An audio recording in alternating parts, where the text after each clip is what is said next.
By the shadows of Florence, love is painted in blood and gold. The letter arrived on a Tuesday, which was the same day Elara Voss ran out of cadmium yellow. She noticed the coincidence only later, when she had time to think about signs and omens and the particular cruelty of the universe delivering fate in a plain white envelope slipped beneath the door of her studio apartment on Via dei Servi. At the time, she was simply annoyed. She'd been in the middle of a restoration, a small Madonna and Child, commissioned by a retired professor who'd found it at a market stall and convinced himself it was a minor Florentine work from the 15th century. It wasn't. Elara had known that from the first hour of examination, but the professor was kind and the money was real, and she had learned long ago that truth and art didn't always need to occupy the same room. She set down her brush, wiped her hands on the paint-stained cloth she kept tucked into the waistband of her jeans, a habit her mother had called peasant-like, which was ironic because her mother's family had actually been peasants, and picked up the envelope. No return address. Her name was written in a precise architectural hand, not printed, not typed, actually written, the ink slightly raised from the pressure of the pen, the letters angular and controlled. She turned it over. A small wax seal on the back, dark red, pressed with what appeared to be an eagle in profile. Inside was a single card, cream stock, heavy, and a number with an Italian area code. You have been recommended. There is restoration work at Villa Morciano outside Florence. The compensation is significant. Call if you are interested. No name, no signature, just the number and the name of the villa. Elara stood in her studio with the afternoon light coming through the tall, unwashed windows, dust drifting in the beams like slow snow. Around her were the tools of her trade, the brushes arranged by size in ceramic cups, the jars of medium and solvent, the flat files full of reference photographs, the stacks of books on Italian Renaissance painting that she'd carried across an ocean from her apartment in Baltimore, a city she'd left 4 years ago and hadn't once missed. On the easel, the fake Madonna watched her with gold-painted eyes. She read the card again. The compensation is significant. Her rent was 3 months behind. The professor's fee wouldn't cover it. The gallery in the Oltrarno that had been showing her own work, the small, strange canvases she painted in the hours after midnight when the restoration work was done, had sold exactly nothing in the last 2 months. She was 29 years old, an American in Florence, on a visa that would need renewing in the spring, with paint-stained hands and a bank account that made her stomach clench every time she checked it. She called the number. It rang twice. Then a man answered, not the man who had written the card. She was somehow certain of that immediately. The voice was flat, professional, accented with the particular precision of someone who had learned English as a formal exercise rather than a living language. Miss Voss. Not a question. He already knew it was her. Yes, she said. I received a letter about Villa Morciano. You did? A pause. Are you available to visit the property this week? Thursday, perhaps. A car will be sent. She almost asked, sent from where, sent by whom? But something in the flatness of his voice, the certainty of it, the absence of any expectation that she might decline, made her simply say, Thursday works. 9 o'clock. Be ready outside your building. He hung up before she could respond. Elara stood holding her phone for a moment, then set it down on the work table among the brushes and the solvent jars. She picked up her brush. The fake Madonna watched her from the easel, expression placid and slightly smug, as if she knew something. "Don't start," Elara said, and went back to work. Thursday came with fog, which was not unusual for October in Florence. The city had a way of wrapping itself in mist in the autumn mornings, so that the Duomo disappeared behind it and the bridges over the Arno became ghostly suggestions of themselves.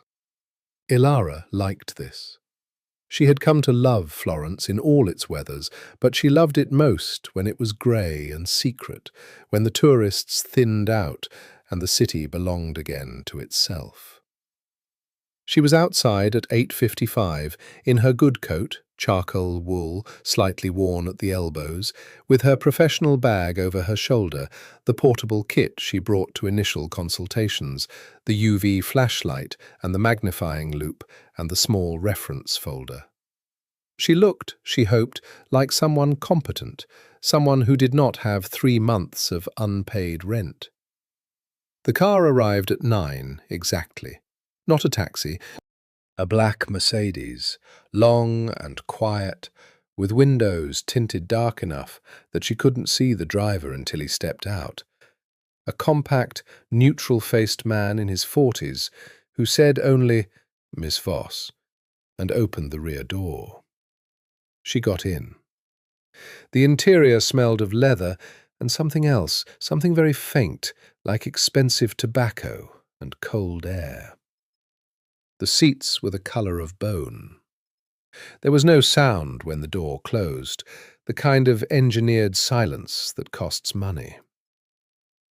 They drove out of the city, south through the Val di Pesa, through the soft Tuscan hills that had been painted so many times they seemed to exist more in the collective memory of Western art than in any actual landscape. Vineyards, olive groves, stone walls. The fog thinned and then thickened again as they climbed. Villa Morciano appeared around a bend in a private road flanked by cypress trees, and Elara's first thought, before she'd registered the size of it, the age of it, the particular quality of its stone in the pale morning light, was that it looked like a place that held its secrets deliberately. It was large, without being ostentatious, 16th century at a guess, though additions had been made in later periods. The facade was pale stone, 3 stories, with deep-set windows that seemed to absorb rather than reflect the light. The grounds were formal in the old Tuscan style. Stone paths, box hedges, a fountain at the centre of a gravel courtyard that was not running, its basin filled with still water that had gone the colour of pewter. The front door was opened by a woman in her 60s, dark-clothed, grey-haired, her face composed into an expression of professional cordiality that did not quite reach her eyes. She introduced herself as Signora Fabli and spoke to Elara in careful, accented English. "The dottore will see you in the Sala Grande, please." Elara followed her through a marble entrance hall, cold even for October, with a particular chill of rooms that are not heated out of some principle she couldn't identify, and up a wide staircase whose banisters were wrought iron, worked into an intertwining pattern of vines and birds. The Sala Grande was on the 2nd floor, its ceiling 12 feet high, and it was, immediately and entirely, the reason she was here. The frescoes. They covered 3 walls, the 4th being mostly windows, and they were extraordinary. Or they had been. 16th century work, certainly, possibly earlier in parts, depicting scenes she didn't immediately recognize. Not the standard iconography of the period, not saints and Madonnas and biblical narratives. These were something else. Allegorical, perhaps. Figures in classical dress against architectural backgrounds, their gestures formal, but their expressions, even through the damage, the flaking and the discoloration, and the long water stain that ran down the northern wall like a dark wound, conveying something complicated, something that required looking at. She was already moving toward the nearest wall when a voice behind her said in Italian, "They are better than they look." Elara turned. He was standing in the doorway she'd come through, or perhaps another doorway, she wasn't certain, because she hadn't heard him arrive. He was tall, dressed in dark clothes, a jacket that fit too well to be anything but custom-made. His face was... She searched for the right description and couldn't immediately find one. Striking was too neutral, beautiful was too soft. It was a face built on strong lines, the kind of bone structure that photographers waited for. But what held her attention was the expression, or rather, the absence of one. A controlled blankness that suggested not emptiness, but depth deliberately contained. He was, she guessed, somewhere in his mid-30s. His hair was dark, slightly long, pushed back from his face. His eyes were grey, the colour of the water in the fountain in the courtyard below. He was looking at the frescoes, not at her. 16th century, she said, defaulting to professional instinct. Primarily, the leftmost section is earlier, possibly 1480s. He stepped into the room, and she noticed the way he moved, unhurried, precise, each step deliberate, without appearing so. The northern wall was damaged in 1944. The water damage on the east wall is more recent, a roof problem that has since been repaired. You know the history. I know everything about this house. He said it without particular emphasis, as if it were simply a fact. Then he turned to look at her, and something shifted in the quality of the room's silence. You are Miss Voss. Elara. She held out her hand. And you are? A pause. Not long, a beat perhaps, but she noticed it. Dante Morciano. He shook her hand. His grip was firm and brief, and his hand was cold. The frescoes, she said, turning back to the wall because it was easier. I'll need to do a full condition assessment before I can quote the restoration. Probably 3 or 4 days of preliminary work. However long you need, he said. You'll have full access to the house. Signora Fabri will arrange whatever you require. I'll need to bring equipment, a portable scaffold for the upper sections, my own lighting. Arrange it. She looked at him. He was watching the frescoes again, his hands in his pockets, his expression that same controlled blankness. Can I ask, she said, who recommended me for this? Another pause. A mutual friend, he said. He didn't elaborate. And something in the way he said it, the slight, careful weight on the word friend, told her she shouldn't press. I can begin on Monday, she said. Good. He turned toward the door. Signora Fabri will give you the access arrangements. He paused in the doorway, not quite looking back. Miss Voss, take your time with the assessment. I want it done properly. Then he was gone. Elara stood in the Sala Grande alone, surrounded by the damaged and extraordinary frescoes, in the cold and particular silence of Villa Morciano. She took out her loop and began to work. She returned on Monday with Marco. Marco Benedetti was 24 years old, her assistant on most projects, a conservation student at the Opificio delle Pietre Dure, who had the gift of patience and the flaw of excessive cheerfulness, which Elara had learned to tolerate in exchange for his competence. He drove the van that held the portable scaffold, the specialized lighting equipment, the cases of tools. They arrived at 8 in the morning. The gates, iron, tall, set into a stone wall that ran the perimeter of the property, were already open. The same neutral-faced driver from Thursday was waiting in the courtyard, watching them park, with the expression of a man who had been told to watch and intended to do it thoroughly. "That man is watching us like we're going to steal something," Marco said, climbing out of the van. "We probably are, by his lights," Elara said. "Every contractor in a house this size is a potential thief until proven otherwise." "Very reassuring, very Florentine of you." Signora Fabbri let them in and showed them to the Sala Grande. She had, apparently at someone's instruction, already moved the furniture in the room to the centre, covered with white sheets, a substantial amount of furniture, Elara noticed, including some pieces that were almost certainly worth more than everything she owned. The floors were bare stone, pale and worn, beautiful in the morning light that came through the tall windows. The frescoes looked different in this light, more damaged in some ways, the true extent of the deterioration showing more harshly when she wasn't distracted by her first impression of them, but also more revelatory. Details she'd missed on Thursday, a face half hidden behind a column in the background of the central panel, watching the main figures with an expression that was either grief or understanding. A small painted inscription along the lower border of the northern wall, mostly obscured by the water damage, that she would need time and UV light to read.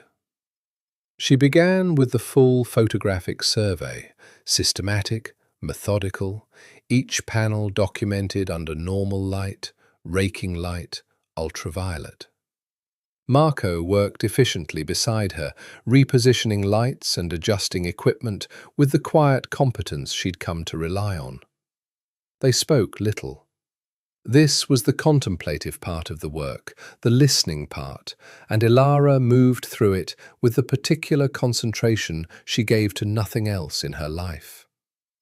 It was in the early afternoon, when Marco had gone to collect lunch from the village, that she heard footsteps in the corridor.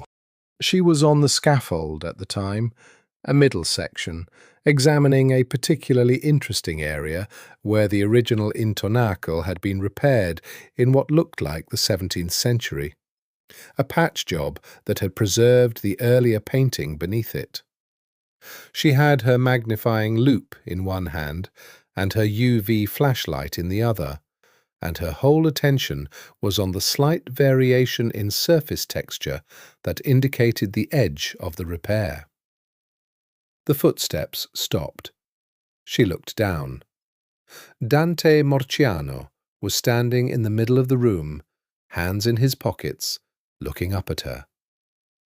He was dressed differently than Thursday, in dark trousers and a white shirt with the sleeves rolled to the forearms. No jacket. It was a small thing, but it made him look less formal. Not less controlled, just differently contained. "You're here during the day," she said, and immediately regretted the observation, which implied that she'd been thinking about when he might appear. "I live here," he said, without particular inflection. "Of course." She came down from the scaffold, wiping her hands on her work cloth. There's a repair in the upper section here, 17th century probably, that's actually preserving some of the original work underneath. I want to understand its extent before I decide whether to remove it." He came closer, not toward her but toward the wall, looking at the section she'd gestured toward with the focused attention of someone who actually wanted to understand. "Show me," he said. She blinked.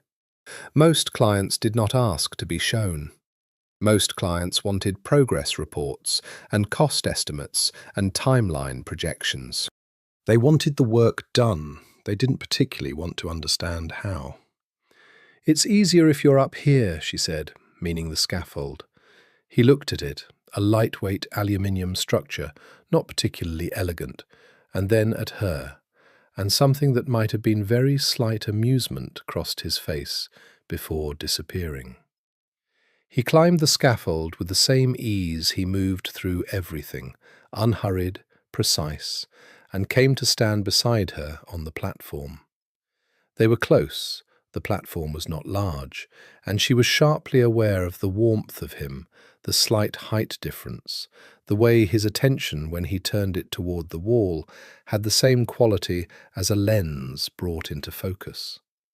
"Here," she said, holding the UV light at a low angle across the surface, "you can see the difference in the texture.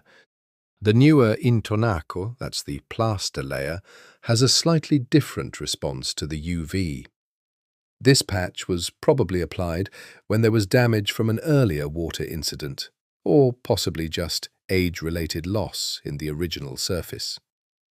But instead of doing a full restoration, whoever did it just filled in over the top of the original?" He was looking at exactly the right place, his face close to the wall. "Yes, which means the original painting is still there, underneath. Protected, actually, by the 17th century repair, which is deeply ironic." "How so?" "Because the repair was probably done out of cheapness or ignorance. Someone who wanted to fix the visual damage without understanding what was beneath it. They thought they were covering a flaw. Instead, they preserved the original work, probably better than the restoration approach of their time would have." He was quiet for a moment, still looking at the wall. Then he said, "Good intentions don't always produce good outcomes, and bad ones sometimes preserve what they were meant to destroy." She looked at him. He was still looking at the wall, not at her. But there was something in the way he'd said it, a quality that made the words feel less like a comment on fresco restoration and more like a statement of something he'd learned from experience.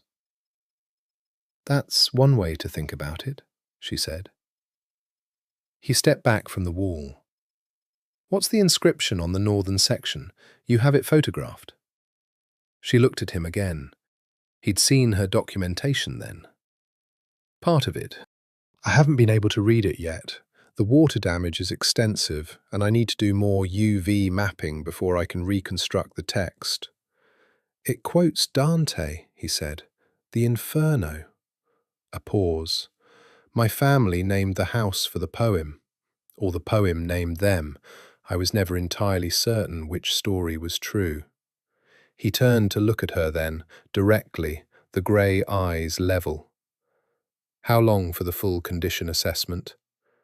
"Another 2 days. Then I can give you a full report and a restoration proposal." He nodded. He climbed down from the scaffold. She noticed he used the outside of the rungs, efficient, and moved toward the door. Then he stopped. "Miss Voss?" "Elara." A beat. "Elara, when you have questions about the iconography, the subjects of the frescoes, come to me directly. There are documents in the library that aren't available elsewhere." He paused. "And the scenes in the eastern panel are not allegorical. They are historical." He left before she could ask what that meant. Elara stood on the scaffold and looked at the eastern panel. Figures in formal dress, 16th century Florentine, a meeting of some kind, a negotiation, she'd thought. Men and women, arranged with the deliberate composition of formal portraiture, every detail precise. Historical. She looked at them with new attention. The careful arrangement of hands, the object that passed between two figures in the central scene, which she'd taken for a gift or tribute. The man in the background, the one whose face she'd noticed Thursday, half hidden behind the column, watching everything with that expression she'd been unable to categorize. A witness, she thought now, not a participant, a witness who understood what he was watching. She picked up her UV flashlight and went back to work. The condition assessment took 4 days, not 2. This wasn't unusual. Elara had learned early in her career that fresco always revealed more the longer you looked at it, that the layers of paint and plaster held information that could only be read through sustained attention, the way a conversation's true meaning sometimes only surfaced long after the words had been spoken. She didn't apologize for the extension. Signora Fabri received the news with impassive acceptance. Marco rearranged his other commitments without complaint. On the second day, she began to understand the iconographic program of the frescoes. They were not religious. This was unusual for the period and context. The standard vocabulary of Florentine fresco, the Madonna, the saints, the biblical narratives, was entirely absent. What replaced it was something more complicated and more intimate. Scenes from what appeared to be the history of a family. Specifically, from the evidence of the documents Dante had mentioned, and which Signora Fabri, following instructions she didn't explain, had provided access to, the history of the Morciano family itself. The documents were in a leather-bound volume, the writing faded but legible in a 16th century Italian hand. A chronicle, essentially. Names, dates, events. And beside it, a smaller notebook that appeared to be a later edition, 18th century, she thought, in a different hand, offering annotations. The eastern panel depicted, as Dante had said, a historical event. She identified it now. 1512, the year the Medici were restored to Florence after their 18-year exile. The Morciano who had been involved in that restoration, whose face, she realized now, appeared in the background of the central scene, watchful and still, was described in the chronicle in terms that were carefully neutral in their language and less neutral in their meaning. A man of significant influence in the affairs of the city, one to whom obligations were owed by men of greater visible power. She sat with the documents in the library, a room that smelled of leather and time, and understood, slowly and with the particular clarity of someone assembling a picture from fragments, what the Morciano family had been. What they had always been, perhaps. What they still were, in some iteration. She thought about the plain white envelope, the wax seal, the precise handwriting, the way Dante had said, without particular emphasis, "I know everything about this house." She went back to the frescoes. On the third day, she found the hidden panel. It was behind a large canvas painting in a heavy gilt frame, a 17th century landscape not particularly distinguished that hung on the south wall between two of the original fresco sections. Standard practice sometimes in older houses, canvases used to cover damaged or damaged-appearing areas that were considered unsightly or unfashionable. She moved it carefully with Marco's help and found beneath it a section of fresco that had been sealed and covered intentionally, the careful plastering around the canvas's frame suggested, at some point in the 18th century. The seal was recent, not in the 18th century. Someone, recently she thought, in the last decade or two, based on the materials used, had very carefully reinforced the plaster seal around the canvas, ensuring the section beneath remained hidden. She did not remove the canvas. Instead, she photographed everything around it, documented its dimensions and placement, and added it to her condition report with a note. Hidden section, north-south wall, covered. Extent and condition unknown. Recommend discussion with owner before any intervention. That evening, It was past 6, the light failing, Marco already gone. Dante appeared again. He'd developed, she'd noticed, a habit of appearing in the Sala Grande without audible approach, as if the house's acoustics cooperated with his preference for arriving unannounced. She had stopped being startled by it, or rather she had stopped showing that she was startled by it, which was close enough to the same thing. "You found the panel," he said. "Yes." She was standing in front of the canvas, her arms crossed. "I didn't touch the seal. I wanted to talk to you first." He looked at the canvas for a long moment. Something shifted in his face, not enough to call it an expression, but a slight alteration in the controlled blankness, like a stone moved beneath still water. "Have you photographed it?" "The exterior, yes." He nodded once. "Don't remove the canvas." "I wasn't going to without your direction." "I know." He turned to look at her. "Have you made assumptions about what's beneath it?" She thought about the chronicle, about the annotations in the 18th century notebook, about a phrase she'd found in the annotations, written with a formality that somehow made it more disturbing. The record of the matter was sealed from view so that it might not trouble those who had not earned the knowledge of it. "I've made hypotheses," she said carefully. "I'm not prepared to share them until I have more evidence." Something in his expression changed, subtly, briefly, but she caught it. Not surprise, something quieter. Recognition, perhaps, as if he hadn't expected her to answer that way. "Hypotheses require evidence," he said. "Yes. And you don't act without evidence." "I try not to." He was quiet for a moment, looking at her. The evening light in the room had gone blue and dim, the frescoes behind her rendered in the amber of the few lamps that were lit. He looked in this light like a figure from one of the panels, the contained watchfulness of it, the sense of someone who had learned that observation was more valuable than action. "I'll have dinner brought to you," he said. "You've been here since morning." It wasn't a question. It was, she realized, an answer to something she hadn't said. "You don't have to." "You're working in my house," he said, with a finality that was somehow not rude. "Signora Fabri will bring it here."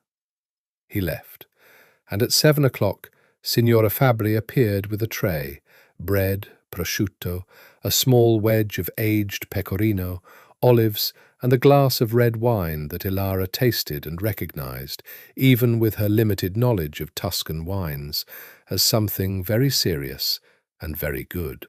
She ate standing at the window, looking out at the cypresses in the failing light. The house was quiet around her. She could hear, very faintly, what she thought was music, something classical, piano, coming from somewhere in the building below. She stood there for a long time, listening to it, not quite able to make out the melody.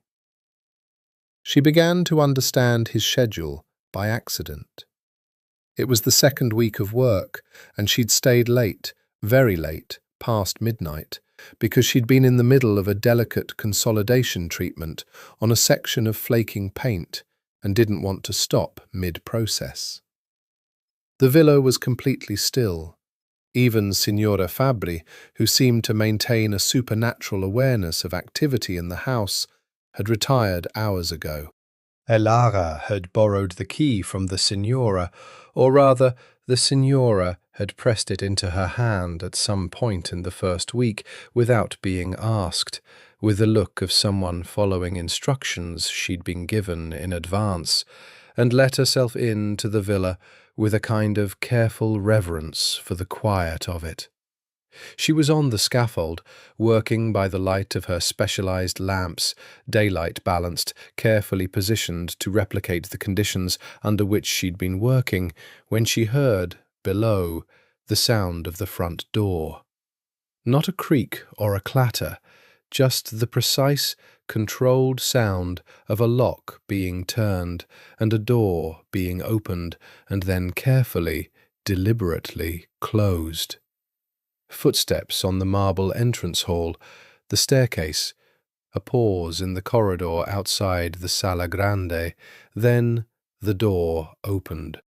Dante came in and stopped when he saw her lights. He was dressed for the outside, dark coat, no tie, and he was carrying a phone in one hand. His face in the first moment of seeing her had something on it that disappeared so quickly she might have imagined it. Not surprise, not quite. "You're still here," he said. "Consolidation treatment. I didn't want to stop." He looked at the section she was working on, the northern wall, the lower section, close to the water damage. "It goes well?" "So far." She looked at him, at the coat, at the late hour. "You've been out?" "Yes." He didn't elaborate, she didn't ask, but she filed it away, the late hour, the controlled quality of his return, the faint smell that came into the room with him, cold air, and beneath it, something else. Cigarette smoke. Not his, she didn't think he smoked, but someone else's, caught in the fabric of his coat. He crossed to the windows and stood there for a moment, looking out at the dark grounds. His reflection floated in the glass against the black of the night, sharp and still. "The Dante quotation," she said, "on the northern wall. I've reconstructed most of it." He turned. "And?" She quoted from memory. She'd committed it to notes first, that it had stayed with her. "Abandon all hope, ye who enter here." He was very still for a moment. Then, "You know your Inferno." "I know that line. Everyone knows that line." She paused. "Why would someone inscribe it in a room of the house, in a private house?" "As a reminder," he said, "or a warning." "For whom?" He looked at her steadily. "For those who entered with full knowledge of what they were entering." She looked back at him for a moment, then turned back to her work. The consolidation treatment required attention. The brush had to be held at a precise angle, the medium applied sparingly, with the patience that was, she had been told since her first year of training, the whole of the discipline. He didn't leave. She became aware of him in the room behind her, not moving, not speaking, just present. Standing by the windows or sitting, she wasn't sure, she didn't turn to check. But after a few minutes, she noticed she was no longer alone in the way she usually was when she worked late. The silence was different, fuller somehow. The room had a different quality when he was in it. "The figure in the background," she said. "The observer in the eastern panel. I think it's a self-portrait." A pause. "Of the painter?" "Yes, painters sometimes did that, inserted themselves as witnesses to the historical scenes they depicted, a way of saying, 'I was here, I saw this, I understood what it meant.' And you believe this painter understood what they were depicting?" "I think they understood it more than the people commissioning the work wanted them to." She stepped back slightly to check the treatment, tilting her head. "The expressions are too specific, too knowing. A painter working purely from instruction would have made the figures more symbolic. These are portraits." Another long pause. She was aware of him coming closer, not to her, but to the wall, the eastern panel, where the meeting scene played out in its frozen 16th century light. "The painter was a woman," he said. Elara turned to look at him. He was close to the wall, studying the figures. "There are references in the family chronicle. She was brought from Siena." She worked on the Sala Grande over approximately 3 years. She was paid considerably well for the period. A pause. She was also required to sign a document swearing never to speak of the content of the frescoes or of anything she observed in the house during the work. Like a contractor's NDA of the 16th century. She looked at the eastern panel. The woman in the background, the witness figure she'd identified, looked back at her from 500 years away, half hidden behind the column, her expression unreadable and therefore saying everything. "Did she keep the oath?" Elara asked. "No one knows. The Chronicle doesn't mention her again after the work was completed." He was still looking at the panel. "She disappeared from the records, which could mean many things, including that she kept the oath." "Yes," he said, "including that." There was a quality to the silence that followed that Elara felt in her chest, behind her sternum, a kind of pressure. She turned back to her work. They stayed like that for another hour, him present and mostly silent, her working with the careful attention the treatment demanded.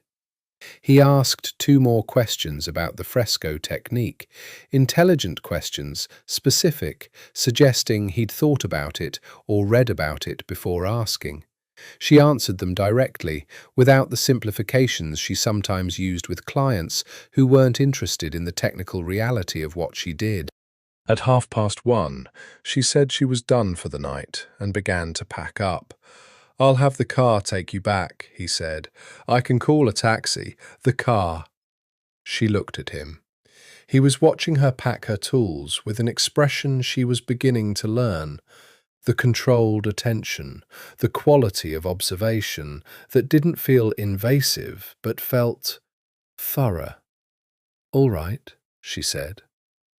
In the car, going back through the night city, through the fog and the empty streets, she thought about the painter from Siena and her disappeared oath, about what it meant to work in a house and come to understand the secrets built into its walls, about the particular intimacy of that, of being the person who saw what was painted behind other paintings, who read the hidden inscriptions, who understood the history that the family had sealed away. She thought about Dante Morciano standing in the Sala Grande at 1 in the morning, smelling of someone else's cigarette smoke, asking intelligent questions about fresco consolidation technique. She thought she should be more careful. Her proposal was 43 pages long. She'd spent a week writing it, after the 4 days of the condition assessment, working on it in her studio apartment in the evenings after the restoration days, at the table beside the window that looked out onto the narrow street, where a scooter was always parked at a slightly different angle each morning, as if its owner used it at night and was always returning at the same time she woke. The proposal was the most thorough she had ever written.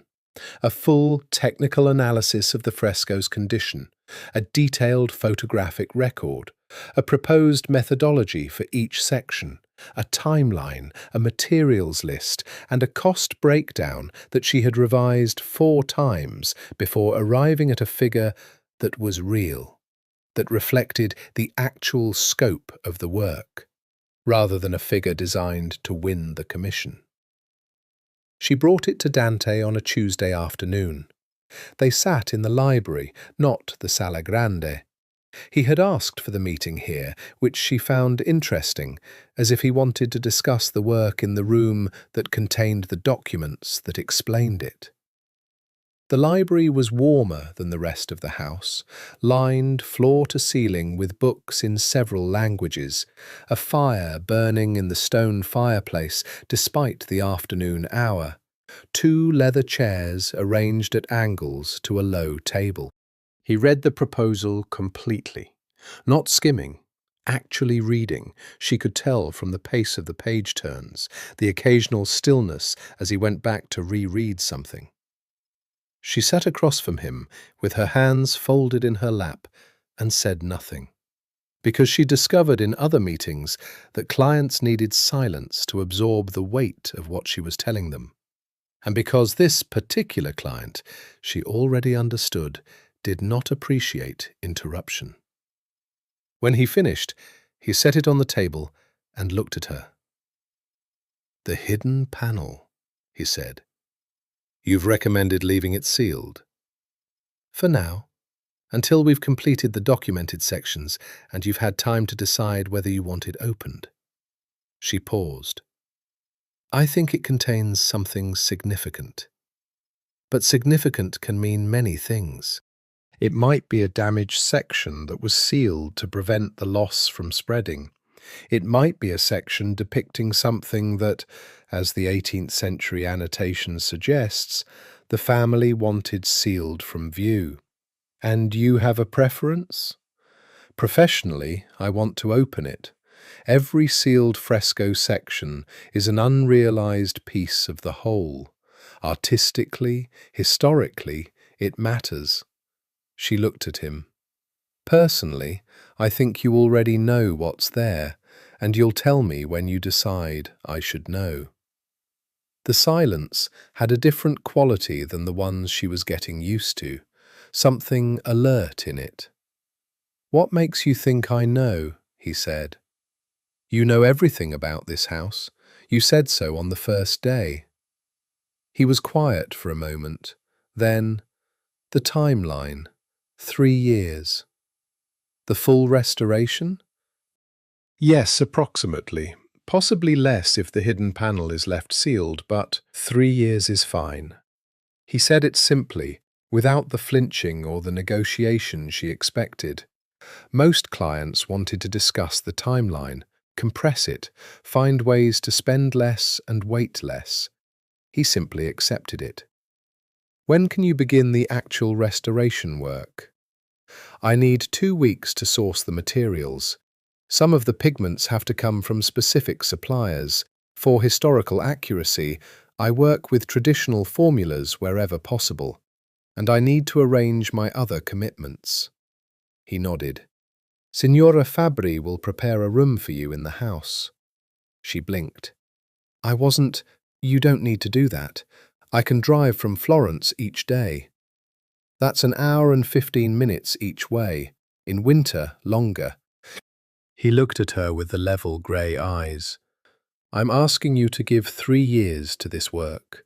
The house should be available to you." She thought about her apartment. 3 months of unpaid rent, the long winter drive, the professor's fake Madonna still on the easel, waiting. "I'd need to give notice on my apartment," she said. "Of course. And I'd still have my own work, my own paintings. I'd need space for that." "There's a room on the 3rd floor with north light. It's been empty for some time." She looked at him. He was looking at the proposal on the table, not at her, with the expression of a man whose mind was already on the next thing, who had made this offer as simply as arranging a transportation detail. "All right," she said. He looked up. "All right." "What's the name of the painter?" she asked. "The one from Siena, the one who did the frescoes." He thought for a moment, or appeared to. "The Chronicle lists her as Marta di Luca. Nothing else is known." Elara looked at the wall of books behind him. Somewhere in there, probably, was everything that was known about the history of this house and the family that had lived in it. Everything except what was painted behind the sealed canvas. "I'd like access to the library," she said, "for the research." "It's yours." He stood, the meeting evidently concluded to his satisfaction. "Miss Voss." "Elara." A pause that was becoming almost a rhythm between them. "Elara. The proposal is accepted, all 43 pages of it." She collected her copy from the table and stood. At the door she paused, because something had been troubling her since the assessment, and she had been waiting for the right moment. "The Eastern Panel," she said. "The negotiation scene. The object being transferred, I've identified it from the Chronicle references. It's a ledger, an account book." She looked at him steadily. "The meeting depicted is a financial arrangement, a significant one, based on the way the painter rendered the formality of it." She paused. "The man receiving the ledger has the Morciano family crest on his ring." He looked at her. "Yes." "And the other man, the one giving it, the man with his back partially turned." She paused. "He has a Medici device on his sword hilt." "Yes," he said again. "So this is a record of a financial arrangement between the Morciano family and the Medici." "A record of a particular kind of arrangement," he said. His voice was entirely level. "The kind that doesn't appear in public ledgers, the kind that is painted on walls of private rooms, so that both parties understand the terms have been witnessed and recorded, but in a language that only those who already know the story can read." The fire crackled behind him. "I see," she said. "I think you do," he said. And the way he said it, the slight gravity of it, told her that this was something, this capacity she had for reading what was painted rather than what was said, that he had expected and perhaps been waiting for. She went home to her apartment and sat with the traffic sounds of Florence coming through the window, the light fading from terracotta to grey, thinking about secret ledgers and painted walls and the language of things that cannot be spoken. She moved in on the 1st of November. She did not bring much, 4 years of life reduced to the things that mattered. Her professional kit, 2 large cases carefully packed, her books, 4 boxes, her painting supplies, 3 large crates of canvas, stretcher bars, brushes, tubes, the modest chemical kit of her solvent and medium, her clothes, which fit in 2 bags, and the fake Madonna, still unfinished on its panel, wrapped in protective cloth. Marco helped her load the van. He surveyed the amount of her possessions with the expression of someone who wants to say something consoling, but can't find the angle. "You're sure about this?" he said. "It's practical. Long commute in winter." "Right. Practical." He loaded the last box. "He's interesting, the owner. I looked him up." She paused with her hands on the van door. "And?" "There isn't much, which is interesting in itself. The Morciano family name comes up in connection with various—" He stopped. "Business interests. Florence, Milan, some activity in Rome. Nothing specific, nothing public." Another pause. "The villa was apparently used for a significant meeting in 2019. I couldn't find details." Marco. "I'm just saying, the condition report is very thorough, but it doesn't cover 'I know what I'm doing.'" He looked at her for a moment, then nodded. "You always do," he said. "That's what worries me." The room prepared for her was on the 2nd floor in the east wing. Large, high-ceilinged, with tall windows that looked out over the formal garden and the hills beyond. The furniture was old and solid, a dark wood bed frame, a writing table, a chest of drawers, and someone had placed fresh flowers on the windowsill, white roses, already half opened. She stood in the doorway for a moment and looked at the flowers and didn't analyze them. The studio room on the 3rd floor had, as Dante had said, excellent north light. Bare walls, a wide plank floor, slightly uneven with age. She spent the afternoon arranging it, unpacking her painting supplies, stretching 2 canvases on their frames and leaning them against the wall. The fake Madonna she set on the makeshift easel she'd constructed from a stepladder and a strip of wood, a temporary arrangement. She'd bring a proper easel from Florence. She was cleaning her brushes when Signora Fabri knocked and entered. "Dinner is at 8, the older woman said, "in the Sala da Pranzo on the 1st floor. A pause. "When the dottore dines at home, he takes it at 8. Elara looked at her. "Should I join him?" The signora's face was neutral. "He has requested it." Elara was not prepared for dinner. She was wearing her work clothes, paint-stained jeans, a dark sweater with a hole in the left elbow that she kept intending to mend. She changed into the best thing she'd brought: dark trousers, a silk blouse the colour of old parchment that her mother had given her, and the good boots.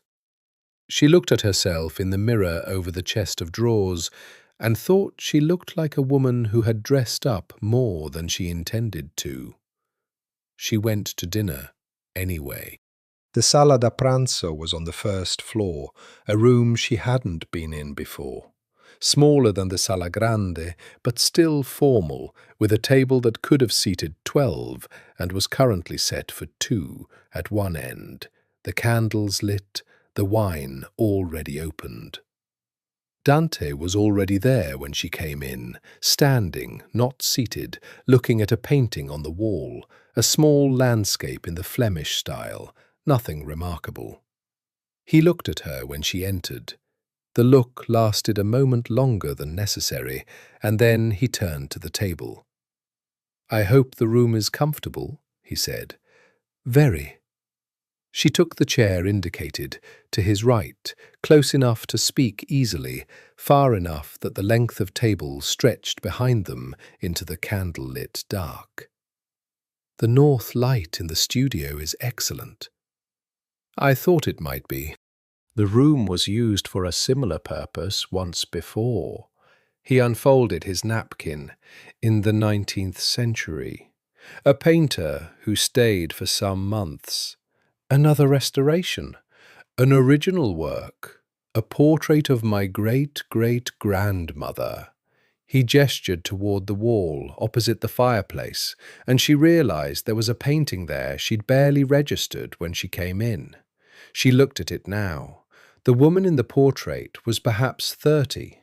Her face had a directness to it, dark eyes that met the viewers straight on, an expression that contained something amused and something watchful in equal measure. She wore the dress of her period, dark red, the collar precise, and around her neck a pendant, small, gold, in the shape of an eagle, like the wax seal on the envelope. "She's remarkable," Elara said. "She ran the family's affairs for 30 years while her husband was occupied elsewhere." He said the last 2 words with a flatness that closed the subject. "She corresponded in 4 languages and played the violin to a professional standard, and was, according to all accounts, absolutely without sentiment." "You say that approvingly?" A pause. "I say it accurately." The first course arrived, soup, dark and aromatic, brought by a young man she hadn't seen before, who moved with the same neutral efficiency as the driver, and clearly worked under the same instructions. They ate in a silence that was not uncomfortable. Elara had expected awkwardness, the strangeness of dining with a client, in his house where she now lived. But the silence had a quality she was getting used to, a quality of being inhabited by someone who was present without requiring performance. "Your own work," he said when the soup was cleared. "What do you paint?" She considered her answer. Nothing you'd recognize a subject in, she said. It's not figurative, not exactly. She looked at the great-great-grandmother on the wall. I paint what things feel like, rather than what they look like. He turned to look at her. Really look at her. Not the way he looked at the frescoes, though actually, she thought, it wasn't entirely different, with the same quality of attention. And is there a difference? There usually is. What things look like is a surface. What they feel like is what the surface is protecting. He was quiet for a moment. I'd like to see your work. She looked at him. The candlelight made his face warmer than she'd seen it in daylight, cast shadows that gave his stillness a different quality. It's not finished, she said. It doesn't need to be. He turned back to his wine. When you're ready. The dinner ended at 10 o'clock. At the door of the dining room, Elara paused. Dante, she said. She'd used his name for the first time. It came out naturally, as if she'd been doing it in her head without noticing. He stopped, looked at her. Thank you for the flowers, she said, in the room. Something crossed his face, brief, barely legible. Signora Fabri arranged them, he said. Right, she said. Good night. She went upstairs to her room, and the white roses had opened further in the warmth, and she lay in the old wooden bed and listened to the house settle and breathe around her in the dark. November came in earnest. The Tuscan hills went grey-green, the mist lower and longer in the mornings, the light, when it appeared, having the sharp, pale quality of cold. Elara fell into the rhythms of the house as if she'd been waiting for them. Early mornings in the Sala Grande, when the light was at its best, the long, quiet hours of restoration work, the occasional interruptions when Marco came from Florence to assist with the more physical demands of the work. Evenings she spent either in her third-floor studio, working on her own canvases by lamplight, or in the library, reading, the Chronicle, the annotation notebook, and the wider collection of the library itself, which turned out to contain a remarkable archive of material related to the villa and to Florence more generally. Dante ate at home approximately 4 nights a week. On the other nights he was out. She heard the car, late returns, the subtle recalibration of the house when he came back. And on those mornings he was sometimes there and sometimes not for breakfast, which Signora Fabri served with the quiet impassiveness of someone who had accommodated unpredictable schedules for many years. They had developed, without explicitly deciding to, a kind of daily conversation that happened in the Sala Grande in the evenings. He would appear, always at varying times, never announced, and she would be at work, and they would talk about the frescoes for a while, and then, gradually, about other things. She learned things about him in the way you learn things about careful people, obliquely, slowly, through accumulation rather than disclosure. He had studied at Bologna, history, then law. He had lived in Milan for several years in his 20s. He spoke English with a slight formal accent that she'd initially thought indicated he'd learned it academically, but which she later realized was the accent of someone who'd learned it very young, from a private tutor, rather than from other children or from television. He had a half-brother in Rome whom he mentioned once, in a context that was neutral in its language and not neutral in its implications. He read extensively and specifically. She saw what he was reading in the library, books that ranged from Renaissance art history to contemporary economic theory to, on one occasion that she did not comment on, a legal text in Italian, whose title she recognized as related to the regulation of organized. She didn't comment on it. She was not naive. She had understood from the first week something about the nature of the household and the nature of the man who ran it. The plainness of the security, the driver, the signora, the young man at dinner who moved like someone trained in more than table service, was not the security of a wealthy Florentine businessman. The documents in the library were not the archive of a private family estate pursuing legal commercial interests. And the inscription above the northern fresco, "Abandon all hope, ye who enter here," was not, she had come to understand, a decorative literary allusion. But she was also not afraid, which she recognized as perhaps the thing she should have been most concerned about. She was working on the northern wall, the water damage section, the most technically demanding part of the restoration, on a Tuesday afternoon when she heard voices from below. Not unusual, Dante received visitors, meetings that happened in a room she'd identified as a formal study on the first floor, the door of which was always closed when visitors were present. But these voices were in the entrance hall, which was directly below the Sala Grande and raised. Elara was on the upper scaffold. She stayed very still. The voices were in Italian, rapid, overlapping, with the particular compressed intensity of an argument that was being conducted just below the surface of something that wasn't an argument yet. Two voices she didn't recognize, and Dante's, lower, slower, with a precision that cut through the other two the way a single clear note cuts through noise. She couldn't make out individual words, but she heard the tone. The two other voices hot, urgent, pushing. Dante's voice steady, authoritative, and beneath the authority, something very cold. Then silence. Then one voice, much quieter, conceding something. Then the front door. Elara went back to work with the careful attention she gave to sections that required it, and didn't think about what she'd heard. Or rather, she thought about it with the part of her mind that processed information without requiring it to resolve into action. The way she thought about the hidden panel, holding it, turning it, waiting for it to tell her what it was. 20 minutes later, Dante appeared in the Sala Grande. He stopped when he saw her on the scaffold. The controlled blankness was in place, but something had shifted beneath it.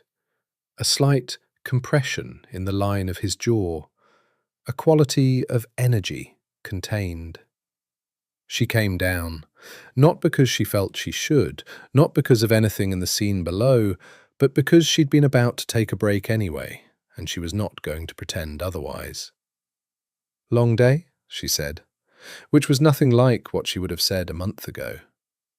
He looked at her for a moment, with a small sharpness that she recognized as surprise, quickly suppressed. Then, "Manageable." She poured 2 glasses from the carafe of water on the work table. She kept it there for long days, and handed him one without asking. He took it. "The northern section is going well," she said. "I've stabilized the edge of the main damage area. The paint layer there is more robust than I expected, probably because it was applied over a thicker intonaco than the other sections." He looked at the section she indicated. The stability and attentiveness of his gaze on the wall did something it always did, brought him into a kind of stillness that was different from his usual controlled stillness, something relaxed in it. The painter knew this wall would be more exposed, he said. The north-facing window, more humidity. Exactly. She compensated. She was more technically skilled than the style suggests. He was quiet for a moment, still looking at the wall. Then, "The style suggests ceremony, formality." Yes, the iconography is highly conventional, but the technique beneath it is individual, personal. She knew exactly what she was doing and why. 2 languages, he said. Exactly, she said again, and looked at him. The official one and the real one underneath. He turned to look at her then, and the grey eyes had something in them she hadn't seen there before, or perhaps had seen but hadn't named. An acknowledgement, the recognition of someone who understood being seen. He set down the water glass. "I have a meeting in Florence tomorrow," he said. "I'll be back Thursday." "All right. I'll leave the gate code with Signora Fabri, and Ricci will be here if you need anything." The neutral driver, she'd learned his name. "He has instructions." "I don't need a—" "He has instructions," he said again, "regarding your safety." She looked at him. "Is there a reason I need to be thinking about my safety?" He held her gaze for a moment. Something deliberate in the pause, the measured choice of what to say. "The house has a history," he said, "and the history occasionally has a present tense." She stood with that for a moment. The fire popped in the grate in the corner, where she'd lit a small stove for warmth in the evenings. "Dante," she said, "I'm not going to ask you questions you're not going to answer." A pause. "I know. But I'm not naive." "No," he said, "you're not." And the way he said it, the quality of acknowledgement in it, almost of respect, stayed with her long after he'd left the room. She woke to rain at 3 a.m, the sound of it against the tall windows of her room, not the soft rain of Florence in autumn, but a real storm, the wind in the cypresses like a tide, the water coming in sheets. She lay and listened to it and couldn't go back to sleep, which was unusual. She had the painter's gift of sleeping well, a skill she'd developed deliberately because irregular hours and physical fatigue demanded it. But tonight, the house spoke in the storm. The old walls contracted and shifted, the timbers in the roof moved, and beneath it all, she heard something that wasn't the rain. She put on her robe and went to the window. The grounds below were blue dark, slicked with rain, the fountain a white circle in the courtyard, and at the edge of the light from the house, at the boundary of what she could see, a figure. Standing in the rain, unmoving. She felt a shock run through her that she identified after a moment as not fear but something adjacent to it. Alertness. The body's cold recognition that something required attention. Then the figure moved, and she recognized the line of him, the particular still way he stood. Dante was in the garden in the rain. He was not wearing a coat. He was standing with his face turned up slightly, the rain hitting him, clearly had been for some time given the way the dark clothes were saturated, and the quality of his stillness was different from his usual stillness, less controlled, more exposed. She watched him for a moment from the window, then she put on her boots and went downstairs. She found her way through the house by memory. She'd been here long enough to know it in the dark, and out through the side door that opened onto the formal garden. The rain hit her immediately, cold and complete. He heard her before she reached him and turned. In the darkness and the rain, his face was stripped of the architecture of control. Not open, exactly. That wasn't the right word for a man like him, but unguarded. The way a room looks when no one expects anyone to enter it. "You should be asleep," he said. "I could say the same." "I do this sometimes," he said. Not an explanation, just a fact. Stand in the rain in the middle of the night. "When I need to not think." She stood beside him. The rain was relentless, and she was immediately soaked. She didn't move to leave. "Does it work?" she said. A pause. "Sometimes." They stood in the rain for a while. The storm moved through the cypresses with a sound like the sea, and the house stood behind them, lit from within, its old stone holding all its centuries of secrets and reigns. "There are things happening," he said. "With the family, with the—" He stopped. "Obligations." "You don't have to." "I know I don't." He was quiet for a moment. "But there's a particular quality to certain nights when the weight of everything becomes architectural, like a structure pressing from all sides, and I found the best counter-pressure is physical reality," she said. "Cold rain." He turned his head to look at her. In the dark, the grey eyes were almost black. "Yes," he said. "I do the same thing," she said. "Not rain, usually. I paint, in the middle of the night. Something about the particular material reality of it, the brush, the paint, the physical resistance of the canvas cuts through everything abstract." He looked at her for a long time without speaking. The rain ran down his face, his neck, the collar of his shirt. "Show me," he said. "Your work, now." She looked at him, at the rain and the dark and the impropriety of it. She was in her robe, for God's sake. And then she said, "All right." They went inside, dripping on the marble floors, and she led him up to the third-floor studio. She lit the lamps, the good warm ones she used for painting, positioned to give her the quality of light she needed. The two canvases she'd been working on stood against the wall and on the easel. He looked at them for a long time. They were not what most people expected. Not landscape, not figure, not abstract in the way the word was usually meant. They were dense, layered, painted and repainted over weeks in the way she worked, the surfaces built up with different media, different weights of mark. The colours were unusual, deep ochres, certain greens, the particular dark red she'd been using since Florence that she could never quite account for, as if it came from something in the city's stone. He looked at them the way he looked at the frescoes, with full attention, with the patience that indicated he was reading rather than viewing. "What is this?" he said, of the one on the easel, her current work, 3 weeks in, the most recent. "I don't title them," she said. "I paint something true, and then I let the viewer name what they see." "What do I see?" "I can't tell you that. That's the whole point." He turned to look at her.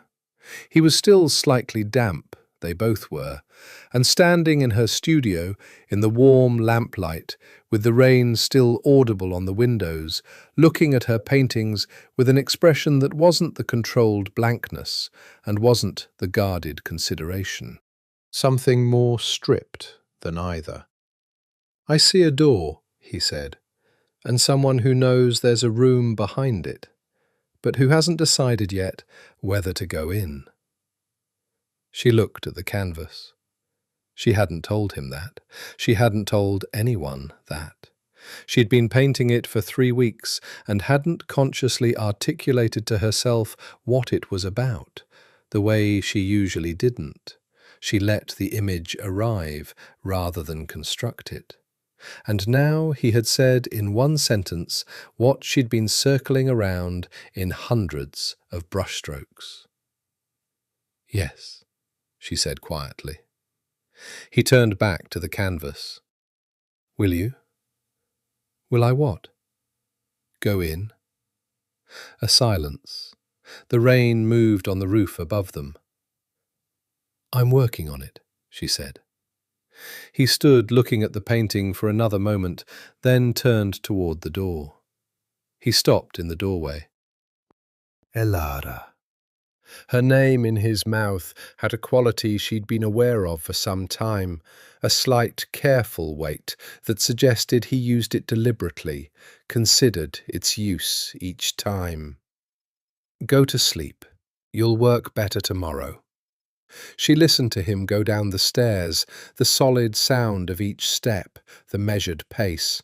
And then she sat on the floor of her studio with her back against the wall and looked at the painting in the warmth of the lamps while the rain finished outside. 3 weeks after she moved in, she understood fully what Dante Morciano was. It happened on a Wednesday evening when she came downstairs for dinner later than usual because she'd been deep in a particularly absorbing section of the restoration, the lower left corner of the western panel, where she'd discovered what she believed was an underdrawing in a completely different hand from the painting above it, possibly indicating a change of plan mid-commission, and found, when she passed the door of the first-floor study, that it was open. Not by invitation. She hadn't been invited in. She simply passed, and the door was open, and she saw, without meaning to, and without being able to unsee it, the 4 men inside. 2 she knew by sight, Richie, the driver, standing near the window, a younger man she'd seen twice in the past weeks, always near the gates, whose name she'd never asked. The other 2 were strangers, dark-suited, with the particular quality of attention of men who were accustomed to assessing the threat level of their surroundings. One of them had on the table in front of him a phone on which she could see, even from the doorway, even for the 3 seconds before she registered and moved past, photographs. Surveillance photographs. The kind taken from distance with a long lens. And Dante was standing at the far end of the table, one hand flat on its surface, looking at the photographs with an expression she had never seen on his face before. Not the controlled blankness, not the guarded attention. Something very cold, something that had the quality of a decision already made. She moved past the door without stopping. She went to the sala da pranzo and sat at the table and waited for dinner, which Signora Fabri brought as if nothing had happened, with the expressionless efficiency she brought to everything. Dante came to dinner at 8:15, 15 minutes late. He was composed, impeccably so, the controlled blankness fully in place. He sat and poured the wine and asked about the underdrawing she'd found. She'd mentioned it at breakfast, with the specific, intelligent curiosity he brought to everything about the restoration. She answered. They talked about the fresco for 20 minutes. The food was good. Signora Fabri cooked simply and excellently, and the wine was the serious Tuscan red he seemed to serve always, the bottle always already open when they sat. At the end of the first course, she said, "I want to ask you something, and I want you to answer me honestly." He looked at her. He set down his fork. "Ask." "Am I in danger here?" A pause. Not a surprised pause. A considering one, the pause of a man deciding how much truth was the right amount. "Not directly," he said. "Nothing in the house is a risk to you. The circumstances of the family are," he chose words carefully, "complex. There are people who would use access to the house and its occupants as leverage, in theory. You are known to work here, which means you have, perhaps, attracted attention you wouldn't otherwise have attracted." "Whose attention?" "People who are interested in my activities." He held her gaze. "Not in you personally. You are not a target. But I want you to understand the landscape." She looked at him. "What are you?" The silence was long. Not uncomfortable, she didn't feel threatened, which was interesting and possibly said something about her judgment that she should have examined more carefully, but waited with the specific gravity of a question that had been waiting to be asked. "My family has operated in Florence for 600 years, he said. "The form of the operation has changed. The fact of it has not." A pause. We manage things for the city, for people who require management to be done outside the normal structures. That's very elegantly phrased. I'm trying to be honest without being irresponsible. She looked at the wine in her glass, the deep red of it in the candlelight. The Chronicle, she said. The Medici arrangements. The sealed panel. Yes. You're telling me this has always been what the Morciano family was? I'm telling you I'm the current form of something that is 600 years old. He leaned back slightly. The villa holds the record of it in the frescoes, which is why the restoration matters. Which is why I wanted someone who could read what was actually painted, not just what was officially depicted. Me. Your reputation suggested you were perceptive about what paintings say beneath their surface. She sat with that. Outside the windows, the November garden was dark, the cypresses barely visible against the sky. Are you in danger? She asked. He looked at her. The question seemed to catch him slightly off guard, not the question itself, but the direction of it, that she was asking about him rather than about herself. There are current difficulties, he said, which was not a denial. The men tonight, the photographs. A pause. He looked at her, and something in his face, very briefly, was not controlled at all. You saw that. I was passing. The door was open. He was quiet for a moment. I'll make sure that doesn't happen again. I'm not asking for protection from information. I'm asking if you're all right. Another silence, longer. The candles between them threw their light upward across his face, making the strong angles of it more pronounced, the grey eyes more complex in their colour.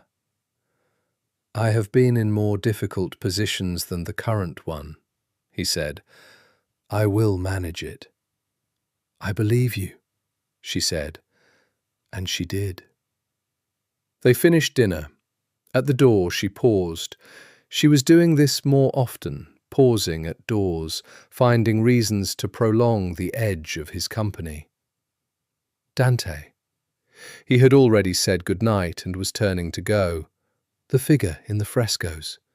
The witness. The one who watches from behind the column. He turned back. I think she painted herself watching because she understood that witnessing is its own form of power, that to see clearly is to know, and to know is to have a kind of, she searched for the word, custody of the truth. He looked at her for a long moment. Yes, he said, I think that's exactly right. He left.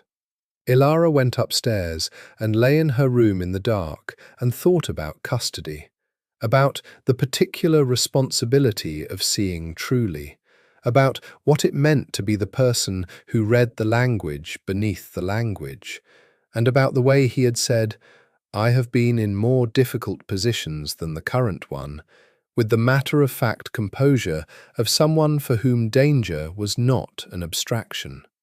She lay there for a long time before she slept. Florence, the second Friday of December. Dante drove her to the city himself, which surprised her.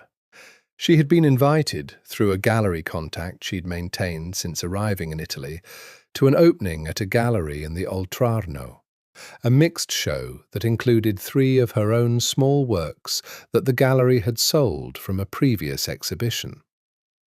The gallery owner, Bettina, had called to say one of the pieces had been selected for a private collector, and there was a conversation to be had. She'd mentioned it at dinner the previous evening, and he'd said simply, I'll take you. No elaboration, no invitation sought. She had been about to say she could manage perfectly well on her own, and then she'd looked at his face, the neutral face, the grey eyes, the stillness, and said, all right. He drove well, which she found herself noticing, the same quality he brought to everything, precise and unhurried, his hands on the wheel with a looseness that belied the attention.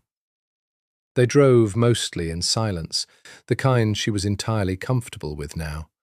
The road to Florence from the villa being one she'd travelled enough to have stopped seeing its beauty and started simply feeling it. The hills, the vineyards, the stone walls. He parked near the Ponte Vecchio and walked with her through the narrow streets to the Oltrarno. She was aware of him beside her.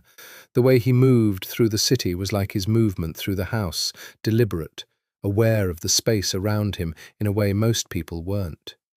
He wasn't looking at the scenery, he was reading the street.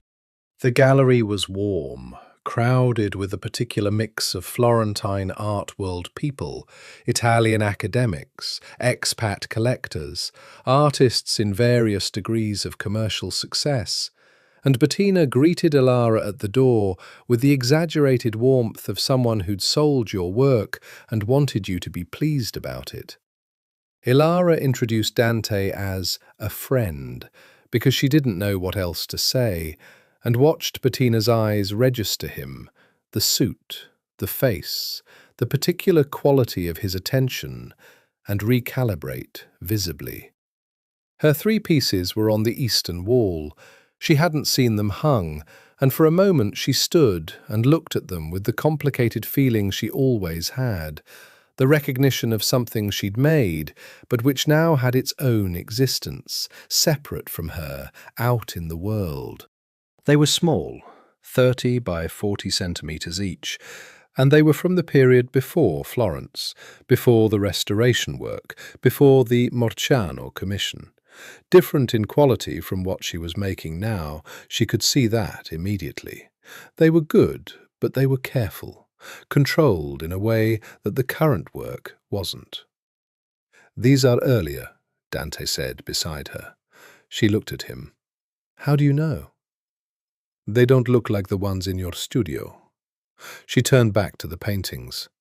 "They're from Baltimore, 3 years ago." "What changed?" She thought about it. "Florence," she said, "and the restoration work. When you're working inside something that was made 500 years ago by someone who painted as if the act of painting was the most important thing they could possibly do," she paused, "it changes what you're willing to risk." He was quiet, looking at the 3 paintings. Around them the gallery murmured and clinked. Then a man appeared at Elara's shoulder, tall, well-dressed, 50 perhaps, with the careful grooming and confident ease of someone used to buying things. "Miss Voss?" The English was accented, not Italian, German, she thought.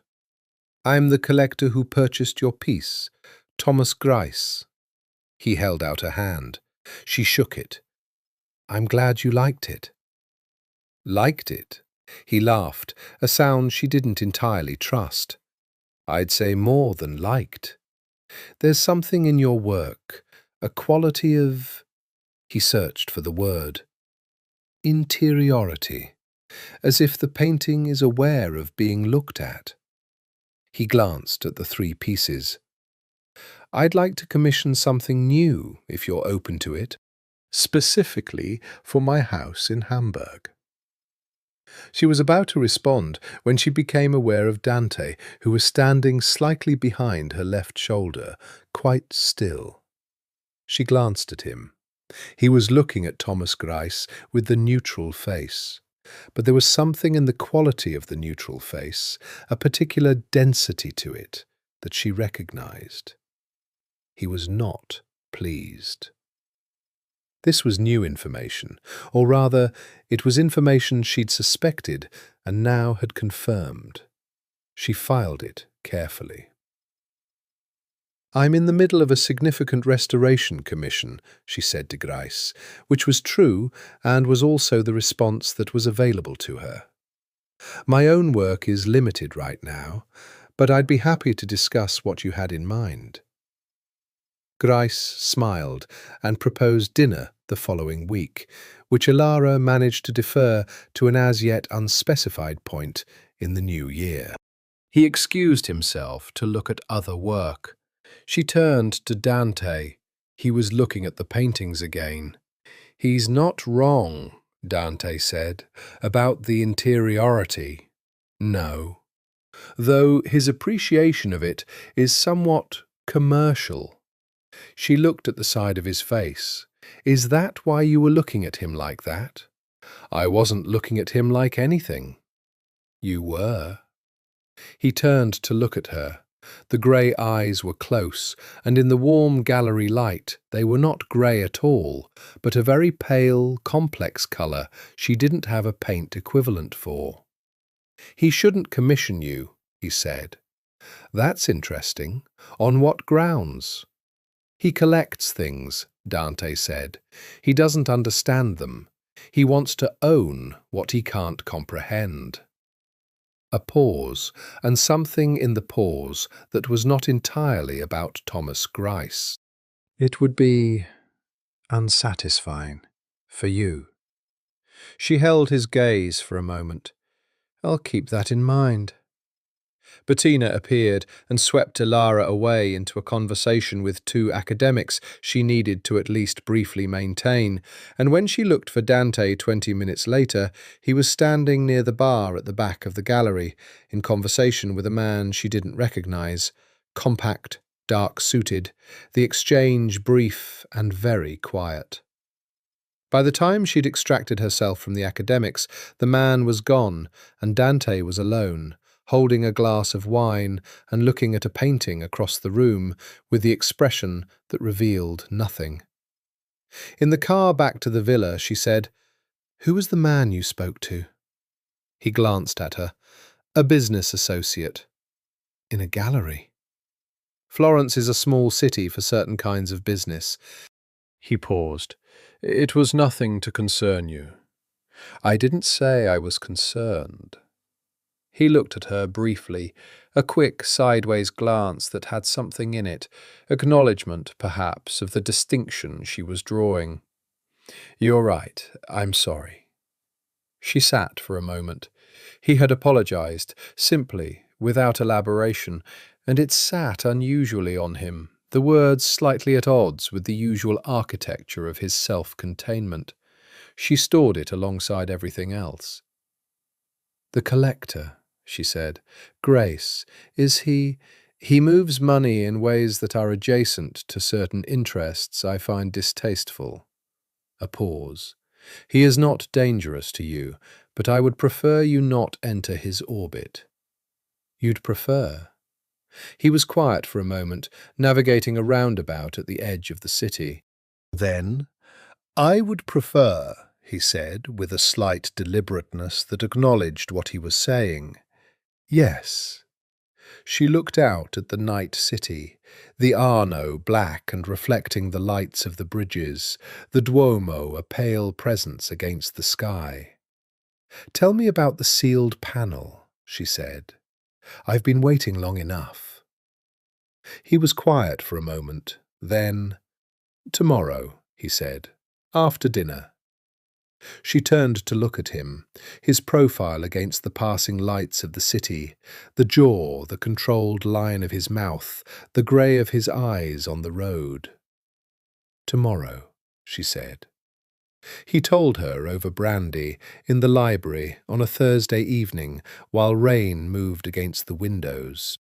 He poured 2 glasses, the good brandy, she'd noticed he didn't serve the bad kind of anything, and set one in front of her across the low table between the 2 chairs, and then he sat and was quiet for a moment, with the glass cradled in both hands, which was the posture of someone marshalling themselves for something they had decided to do and were not entirely comfortable doing. "The sealed panel," he said, "depicts an execution." She held very still. 1563. A man named Giovanni Ruggieri. He was affiliated with the family. He had managed certain financial instruments on behalf of the Morciano for some years. He was also, it became known, providing information to certain parties in Rome about the family's operations. He paused. The word that was used in the chronicle is tradimento. Betrayal. Yes. He turned the brandy glass slowly. The execution was conducted on the grounds of the villa. The family had, and has, certain authorities that operate outside the city's legal framework, have always had them. The painting of the scene was, a brief pause, unusual. Most families would not have commissioned a record of such an event, but the patriarch at the time, Aurelio Morciano, was a man who believed that accountability required witness, that if you ordered a death, you should be willing to see it documented. Elara looked at the fire. That's either very moral or very theatrical. Both, I suspect. He looked at the fire too. The panel was sealed in the 18th century. My ancestor at that time was a man who was more concerned with the family's public reputation than its private ethics. He had ambitions in the civic sphere. He wanted an appointment that required a clean public history. The panel, he gestured slightly, was not clean. And you? He looked at her. I had it more recently reinforced when I took over the management of the house. He held her gaze, because I didn't want it opened casually or without understanding. But you want it opened now. A pause. I want you to open it, when you're ready, when the documented sections are complete. He turned the glass again. It should be seen. Marta de Luca painted it, the same painter who did the rest of the Sala Grande, and I suspect it is her most significant work. Why? Because she was present for the execution, he said. According to the annotation notebook, she was in the room. Not as a witness by instruction, she was found there. She had apparently... He paused. She had apparently been present in the house during the events leading up to it, for reasons the notebook declines to specify. Elara looked at him. Something was settling in her, the way the final pieces of a condition assessment settled when the full picture became available. She knew Ruggieri, she said. Dante looked at her steadily. That is one hypothesis. She painted the execution because she felt she owed him the witness, because she was the person who could give it, who understood what she was seeing and could record it with the particular precision of someone who also... She stopped. Who also felt it. The fire crackled. The rain moved on the windows. I think you may be right, he said quietly.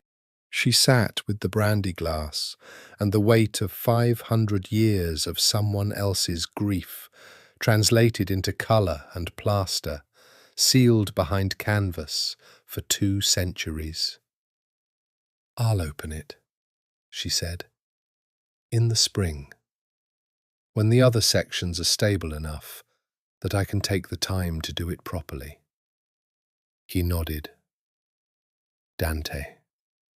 She looked at him directly. He was looking at the fire, his face in the firelight, with that stripped, unguarded quality she'd seen in the rain garden. Thank you for telling me. He looked at her then, and what she saw in his face, very briefly, before the architecture reassembled, was something she had been half aware of for some weeks. Something that moved beneath the surface of every conversation they'd had, beneath every careful evening, every shared silence, every moment of him standing in the Sala Grande watching her work. You needed to understand what you were working with, he said. Yes, she said. I did. She went to bed at 11 and lay in the dark for a long time, not thinking about the sealed panel, but about the grey eyes in the firelight and the precise, careful weight of her name in his mouth. December deepened and the villa settled into winter. The restoration work had reached what Elara privately thought of as the intimate phase, the stage past assessment, past stabilization, past the technical groundwork, where you began to actually restore, to work on the surfaces with the tools and pigments and media that would bring the damaged areas back into dialogue with the original. It was the most demanding part of the work, and also the most absorbing, and she found herself spending longer hours in the Sala Grande than the light strictly required, the specialized lamps positioned to recreate the quality of the natural daylight, working in a silence that was broken only by the sound of her own brushes on the ancient plaster. Dante's visits to the Sala Grande had become, without explicit acknowledgement, a nightly occurrence. He appeared usually between 8 and 9 in the evening and stayed for an hour or sometimes 2, and they talked about the frescoes and about other things, about history, about painting, about the particular philosophical problem of restoration, which was, she had articulated to him one evening, fundamentally the problem of deciding how much truth a damaged surface could bear to have revealed. Restoration is an argument with time, she'd said. You can't win. You can only negotiate. He'd thought about that. You can make the argument worth having. Yes, that's the best you can do. The nightly conversations had become, she recognized, the organizing center of her day. She worked all day with the frescoes and the quiet of the house, and in the evenings he appeared, and she was aware of how thoroughly she had rearranged her internal calendar around this fact. She was also aware that he was managing something difficult. She didn't know the specifics. He told her some things, left others deliberately opaque, and she had stopped pressing because she trusted by now that he would tell her what he chose to tell her when he chose to tell it. But the signs were visible to anyone paying attention. The late returns, the occasional darkness in his manner that he controlled too carefully not to have something concrete behind it. The phone calls he sometimes had to take during dinner, stepping out, brief, returning with the architecture reassembled. The meetings in the study, the frequency of which had increased.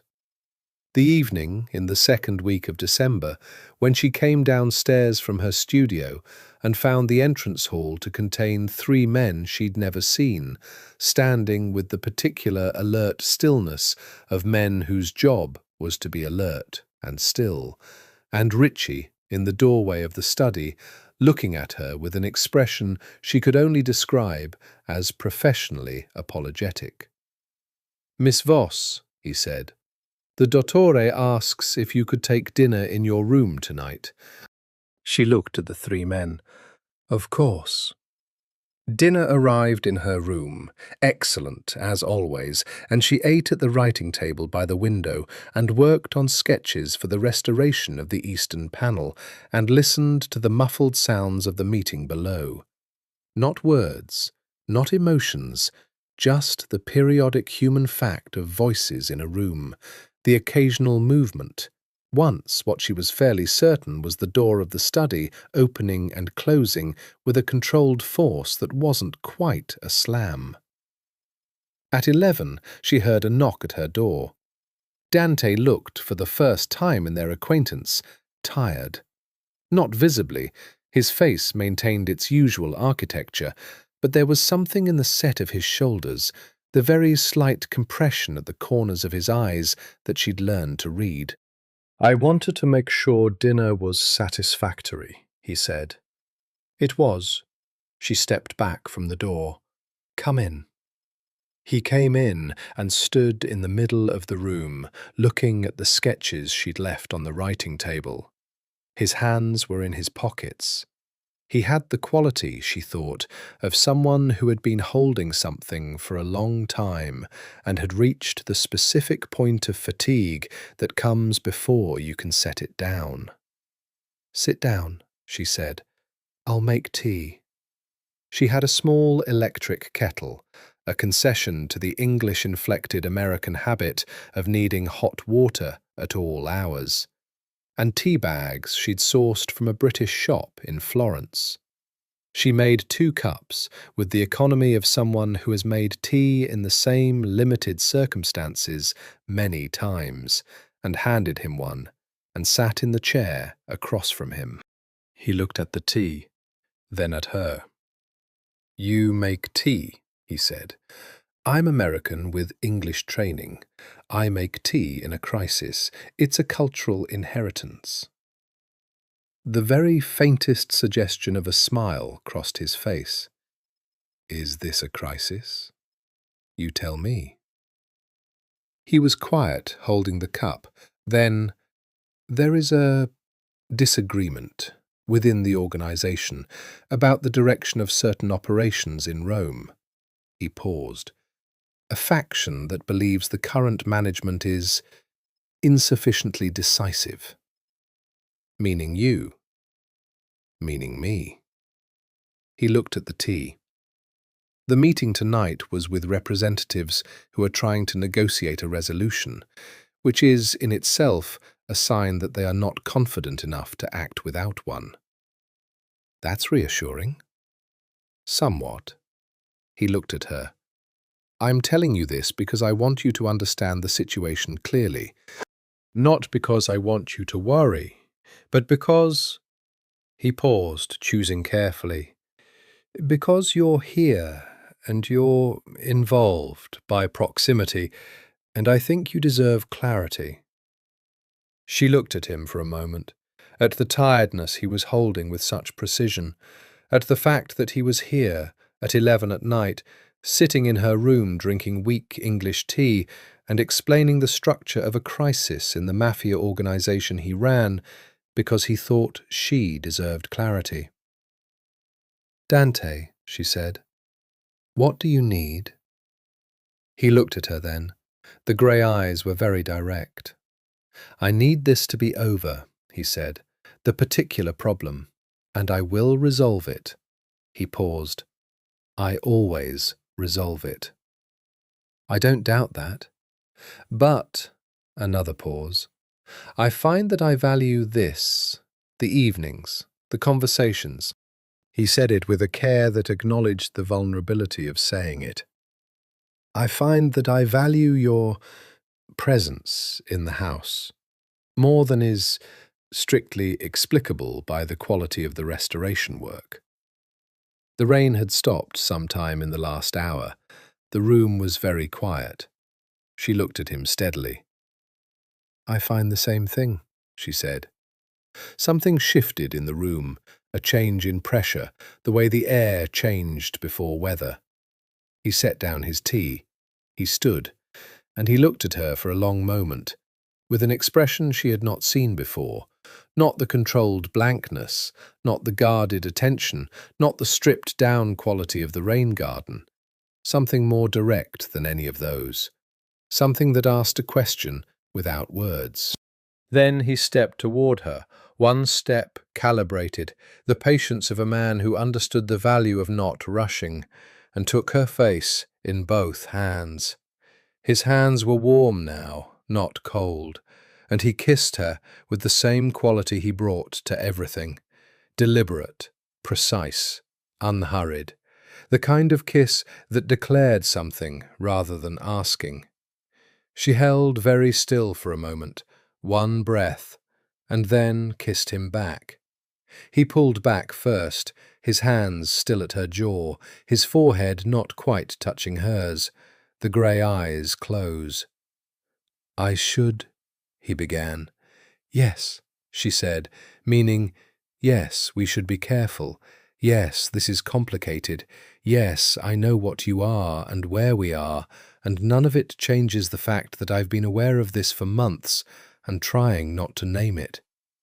He stepped back. His hands dropped. "Good night," he said. "Good night," she said. He went to the door, paused, looked back at her once, a brief look that contained more than either of them had said, and then he was gone. Elara sat in the chair for a long time with her tea going cold in the quiet house and listened to her own heartbeat. He said nothing about it at breakfast. This was, she recognized, entirely consistent with who he was. Dante did not revisit things in the daylight that had been said or done in the night, not because he regretted them, but because he held them differently. In daylight, he was the careful, precise manager of his household and his affairs. The other self, the one who stood in rain gardens and told her she valued her presence more than was explicable, was held in a different register. The two didn't contradict each other. They were simply aspects of the same person that were not shown simultaneously. But she noticed, in the days that followed, a change in the quality of his attention. He had always been attentive. From the very first day, his focus when directed at her had a quality that she'd felt physically, like the change in air pressure before lightning. But now there was something additional, a proprietariness. Not aggressive, not even visible to anyone who wasn't paying the kind of attention she paid, but present, definitively present, in the way he angled his body toward her in a room, in the way he introduced her to a visiting colleague one December afternoon. Elara Voss, the restoration artist working on the Sala Grande, with a particular finality in the word working, as if establishing territory. In the way, at dinner 3 days after the kiss, he poured her wine before she had to reach for the bottle, and did it without looking up from what he was saying, the gesture so entirely natural that she understood he had been tracking exactly where she was in the room at all times. She found she didn't mind, which told her things about herself. She also found that the work in the Sala Grande had changed in a way she couldn't entirely account for technically. Her brushwork was different, not technically different, her years of training were too deep in her hands for that, but different in ambition. She was taking risks she hadn't taken earlier, restoring sections that a more cautious approach would have left in their damaged state, working back to the original with a confidence that came from, she tried to analyze it, from being seen. From the nightly conversations with a man who read her paintings the way she read the frescoes, all the way down. Marco noticed. He came 2 days a week now for the heavier physical work, and on the first day of the week of December 15th, he stood in the Sala Grande in the morning light and looked at the section she'd been working on and said, "This is different. Is it better?" He thought about it. "It's more committed, like you've stopped hedging." She looked at the wall. "Maybe I have." He looked at her with the perceptive eyes of someone who was 24 and had been watching people carefully since he was old enough to know that watching carefully was how you understood the world. Marco began. "Marco, I'm just going to say, don't. That this is a very complicated Marco." He stopped. Then, "You're happy," he said. "You look happy, which is, I just wanted to say, I can see that." She picked up her brush. "The west panel needs attention today, the upper left corner." He picked up his tools without further comment, and they worked in companionable silence for the rest of the morning, while the December light came through the tall windows and fell across the 500-year-old walls and the older-than-time patience of the frescoes. That evening, Dante came to the Sala Grande with a bottle of wine and 2 glasses, which was new. He'd occasionally brought wine, but had always offered it as a service arrangement rather than a gesture. He sat on the corner of a dust-sheeted chair, legs extended, jacket removed, with the easy quality of a man in his own house who had decided he was comfortable in it. They drank and talked about the west panel. She'd made progress she was pleased with, and then about the political situation in the city, which was Dante's way of discussing certain pressures without naming them directly. And then about a book he'd been reading, a history of the Venetian Republic that he'd recommended to her in November and that she'd now finished. The Doge system, she said, the collective governance. Do you think it worked because everyone had something to lose? I think it worked because everyone understood that the maintenance of the structure was more valuable than any individual ambition within it. He turned the wineglass. Until it didn't. Until someone's individual ambition exceeded their tolerance for the constraint of collective interest. And then it collapsed. Slowly, very slowly, which is how these things always go. He looked at her. How long have you been drawing the parallel? She smiled. Since November. He tilted his head slightly, the gesture he made when he found something he hadn't anticipated. You could have said, I was waiting to see if you'd draw it yourself. And? You just did. He looked at her for a moment, the full, direct look, not filtered through the blankness, and something moved in the room between them. Come here, he said. It was not a command exactly, it was an invitation with weight behind it, a question whose grammar was possessive. She got up from where she'd been sitting on the edge of the scaffold and crossed the room to where he was. He set his glass on the floor and looked up at her with the grey eyes, and when she sat on the arm of the chair beside him, close, their shoulders touching, he put his arm around her with the same deliberate naturalness as pouring the wine. Not urgent, not tentative, certain. They sat like that for a while, looking at the frescoes. The eastern panel, she said, the witness figure. I think she was in love with him. He was quiet for a moment. With Ruggieri? Yes. I think she came to the house because of him. I think she stayed because of the work. But the reason she witnessed the execution and painted it...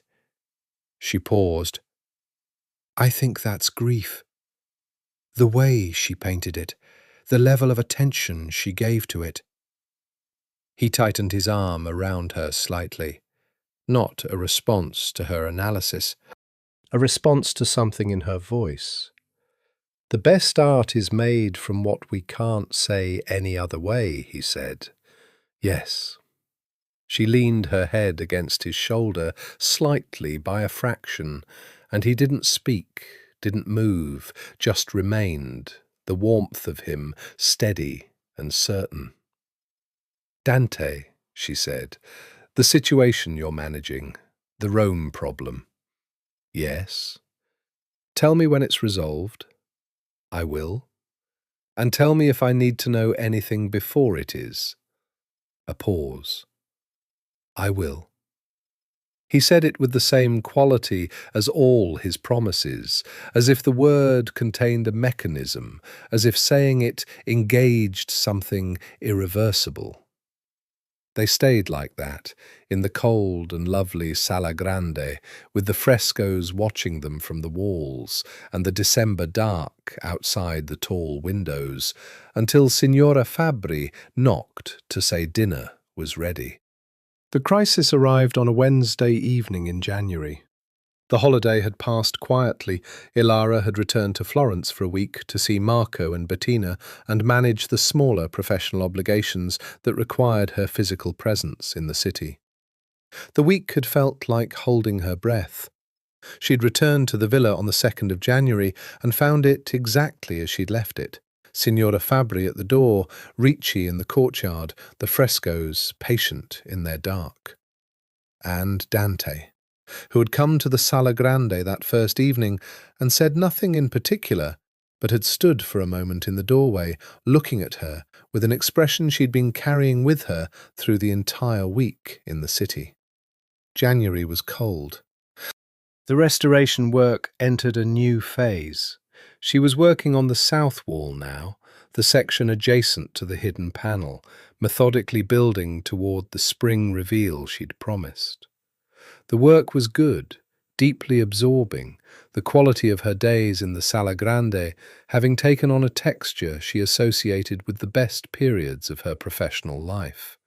That sense of complete presence, of being exactly where your particular skills and your particular attention were most needed. She was in her studio at 9 in the evening, working on the painting that had been developing since November, the door and room painting that had grown from a single canvas to a triptych as she'd added panels, when she heard the car in the courtyard. Not one car, 3. She put down her brush and went to the window. The courtyard below was lit by the security lights, motion activated, bright.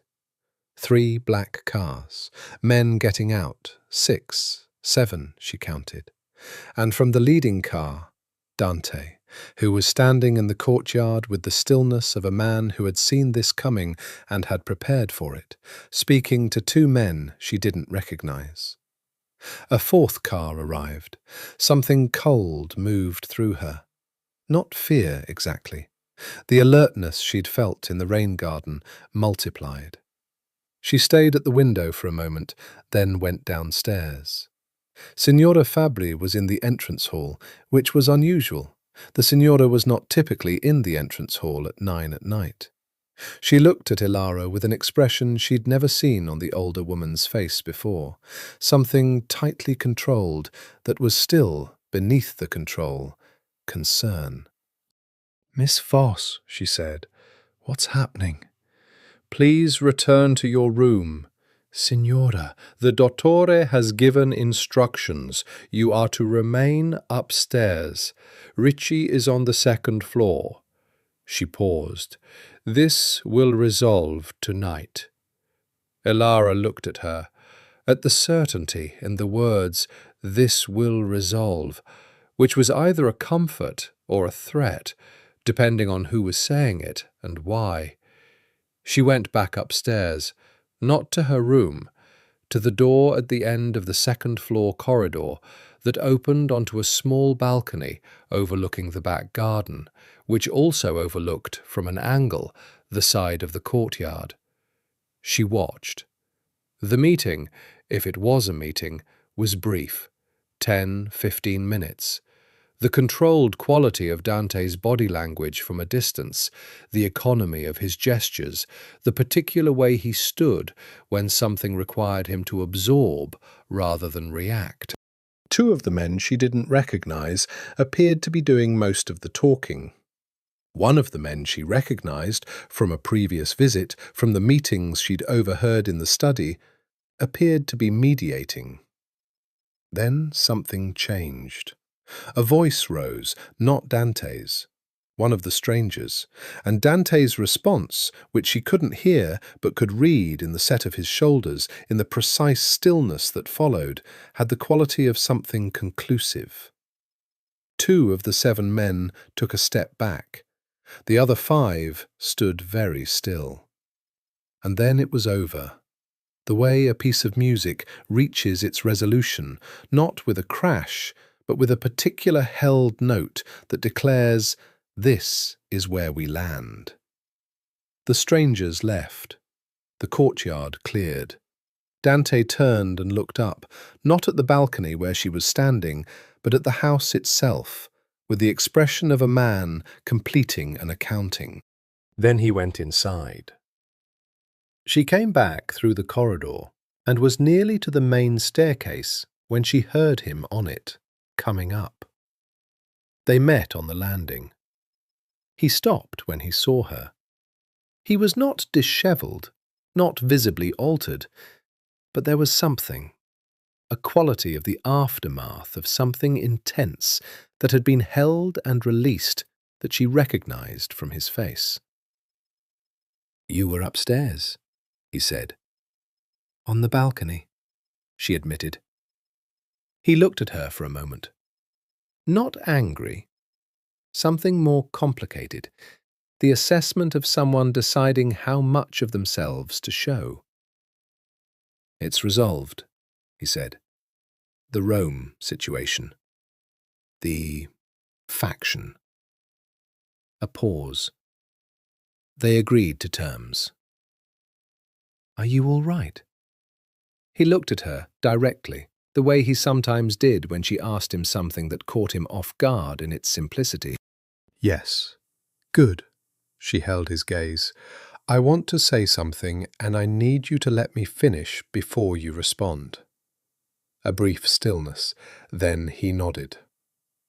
I know what you are, she said. I've known since October.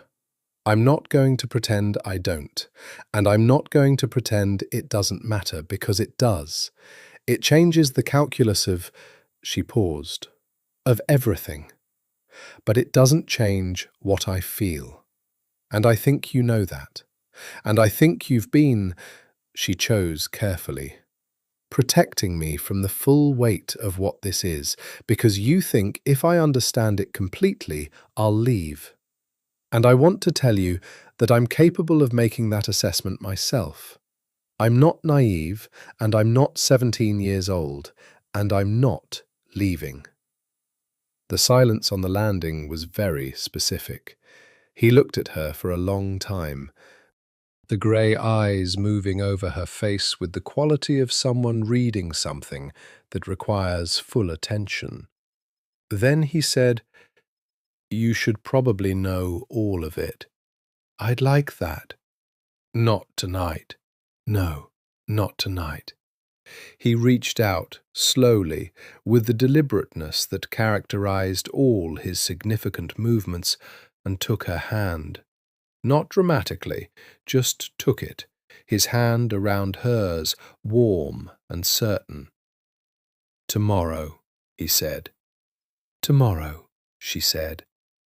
They stood on the landing of the old staircase in the house that held 6 centuries of secrets in its walls, and held hands in the dark. He told her everything on a Thursday afternoon. They sat in the library, the room that had become their room, the room where he'd accepted the proposal and where they'd had the first real conversation, and he talked for 3 hours. He was precise, methodical, almost academic in his approach, beginning at the beginning, the family's origins in the 15th century, the nature of the operation as it had evolved through the centuries, the contemporary structure and its position in the landscape of Italian organized crime, which was not, he was careful to distinguish, the same as the Sicilian Cosa Nostra or the Neapolitan Camorra, but a different and older animal, more embedded in the institutional life of the city, more entangled with the legitimate structures.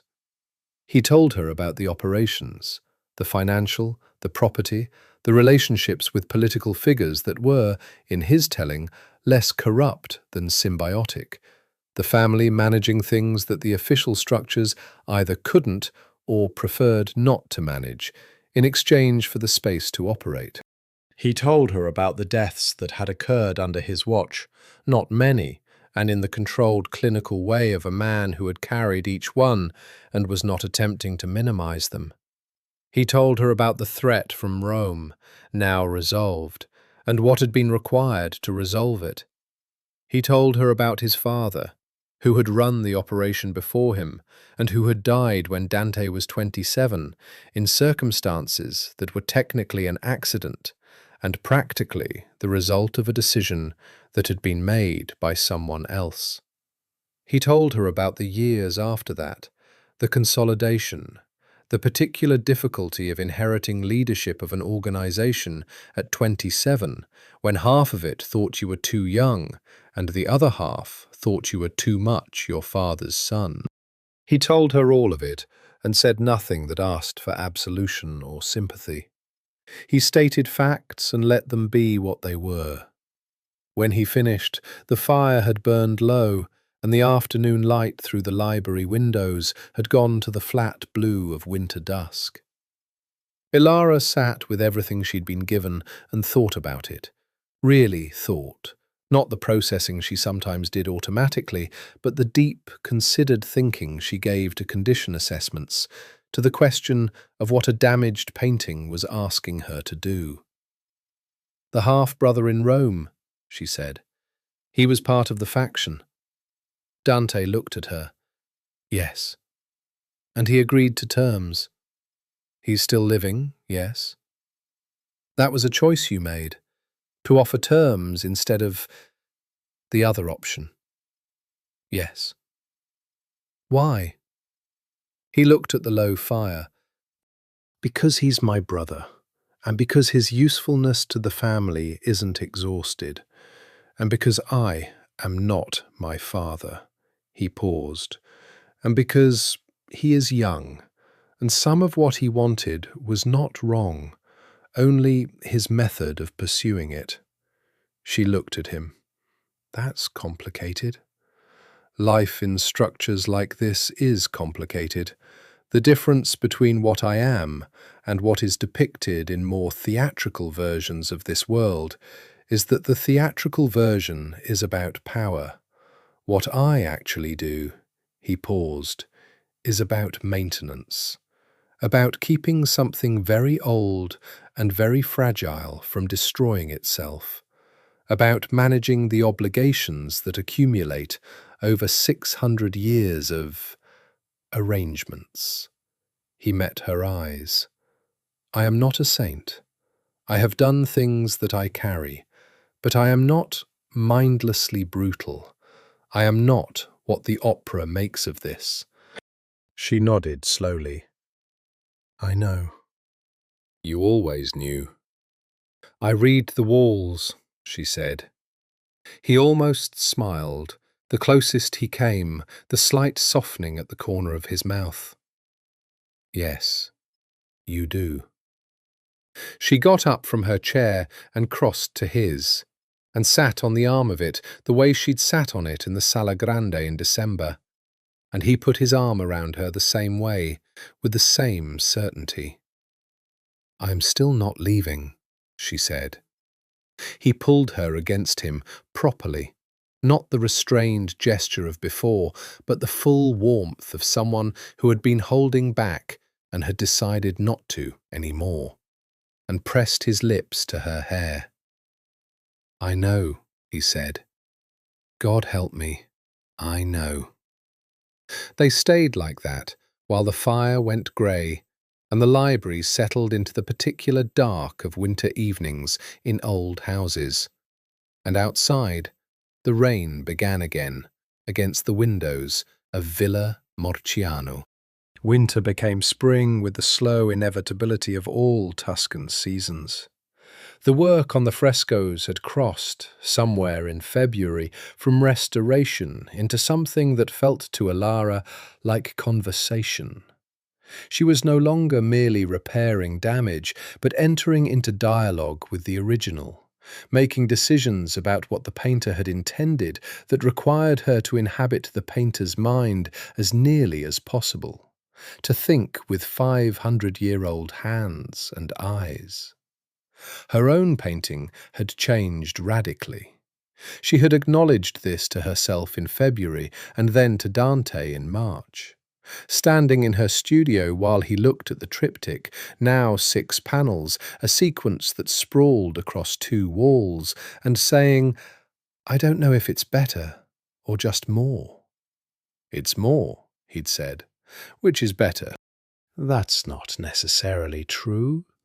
For you it is." He'd turned to look at her with the directness that she'd learned was his form of intimacy. "You were limiting yourself, in the earlier work, containing it to what you were certain of. And now I'm not certain. And now it shows." He'd paused. "The uncertainty is the thing you were missing."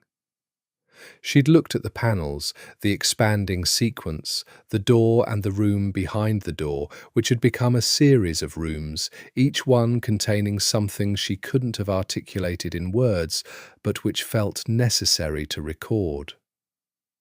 "I'm painting us," she'd said. Not a confession, a recognition. He'd stood very still for a moment. "I know. Is that all right?" He'd turned to look at her with an expression she'd been cataloguing all winter, the one that was too many things at once for his face's architecture to contain. "You paint what you see," he'd said. "I would not ask you to stop seeing." Their relationship, if she was going to use the word, had the quality of the restoration work itself, slow, layered, built up through accumulation of small, deliberate gestures rather than grand declarations. He kissed her in the library. He brought her coffee in the mornings, sometimes, leaving it outside the studio door when she was working without knocking, a consideration that she found, for reasons she couldn't entirely explain, more affecting than any grand gesture. He told her things, gradually, incrementally, about the operation, about the challenges, about decisions he was making, with the deliberateness of someone sharing access to a room they'd previously kept locked. She told him things in return, about Baltimore, about why she'd come to Florence, the restlessness, the sense at 25 that the American life she'd been moving toward was somehow wrong for the particular way her brain and hands worked. About her parents, who were divorced and cordial about it, who had been baffled in equally cordial ways by their daughter who wanted to spend her life looking at old walls. About the early years, the poverty of them, the particular cold of renting a room in a city where you knew no one and had no safety net.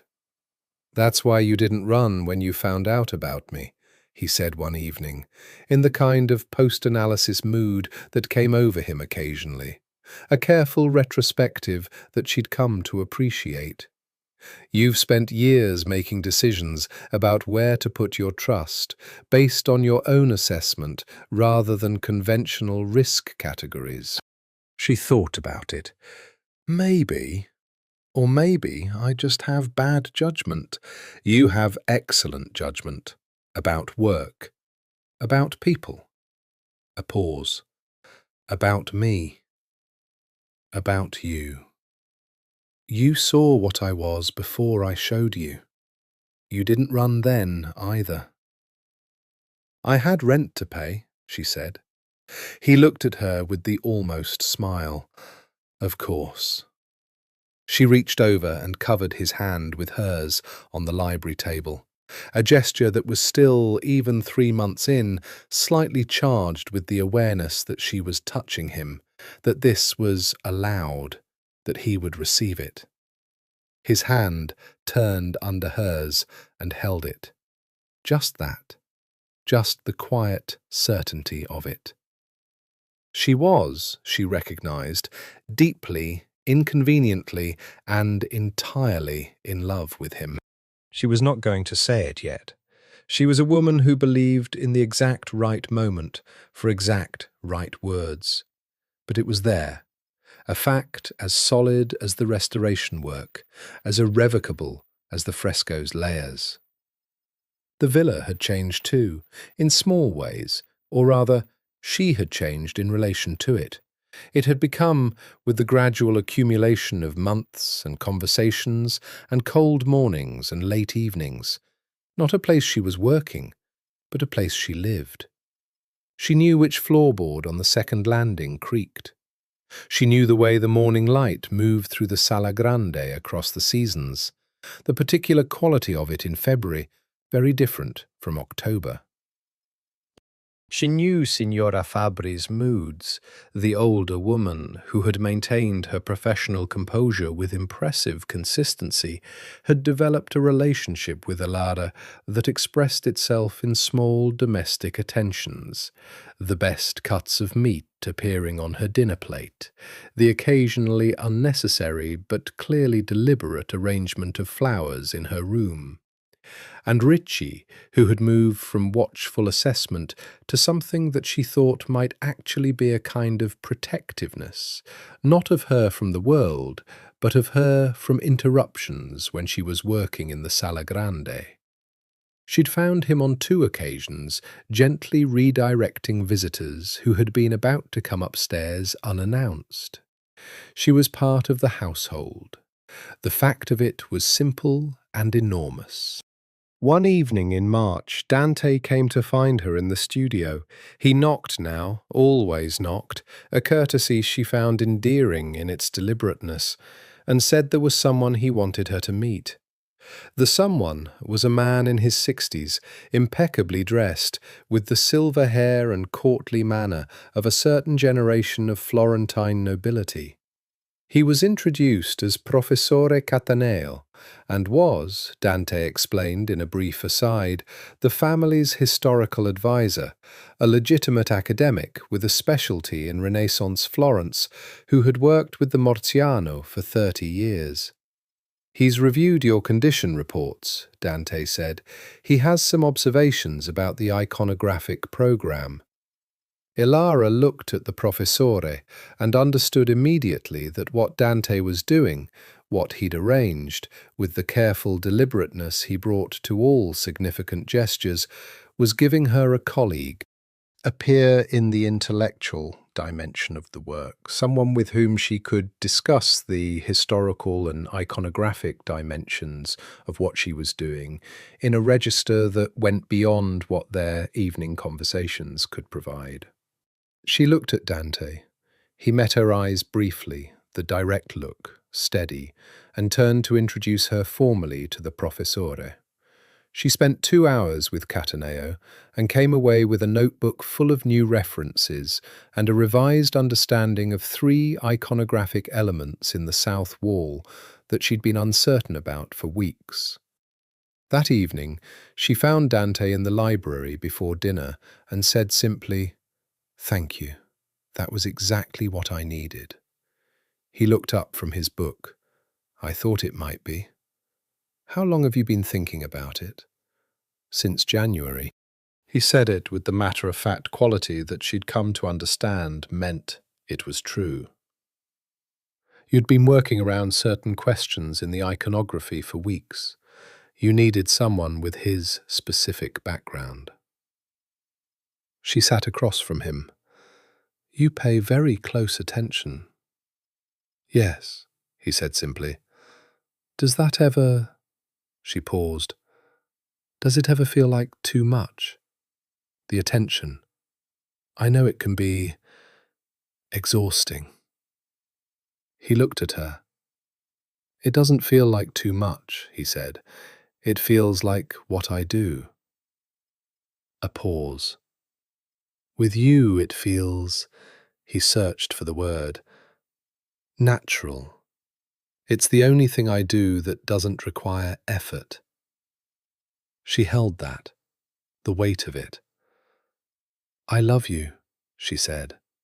Not planned, not the exact right moment she'd been waiting for, just true and available and refusing to be held. He was very still. Then he set down his book. He got up from his chair and crossed to her and took her face in both hands the way he had in December and kissed her. Not the brief, deliberate kiss of December, but something longer, more thorough, with the same quality of certainty, but containing, now, the months of accumulation, the library and the frescoes and the rain garden and the cold coffee and the held hands, and all of it.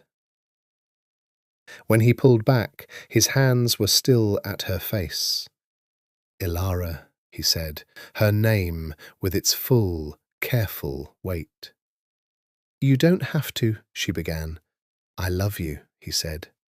"I have loved you since October, when you looked at the frescoes and began immediately to understand what was actually being said." He paused.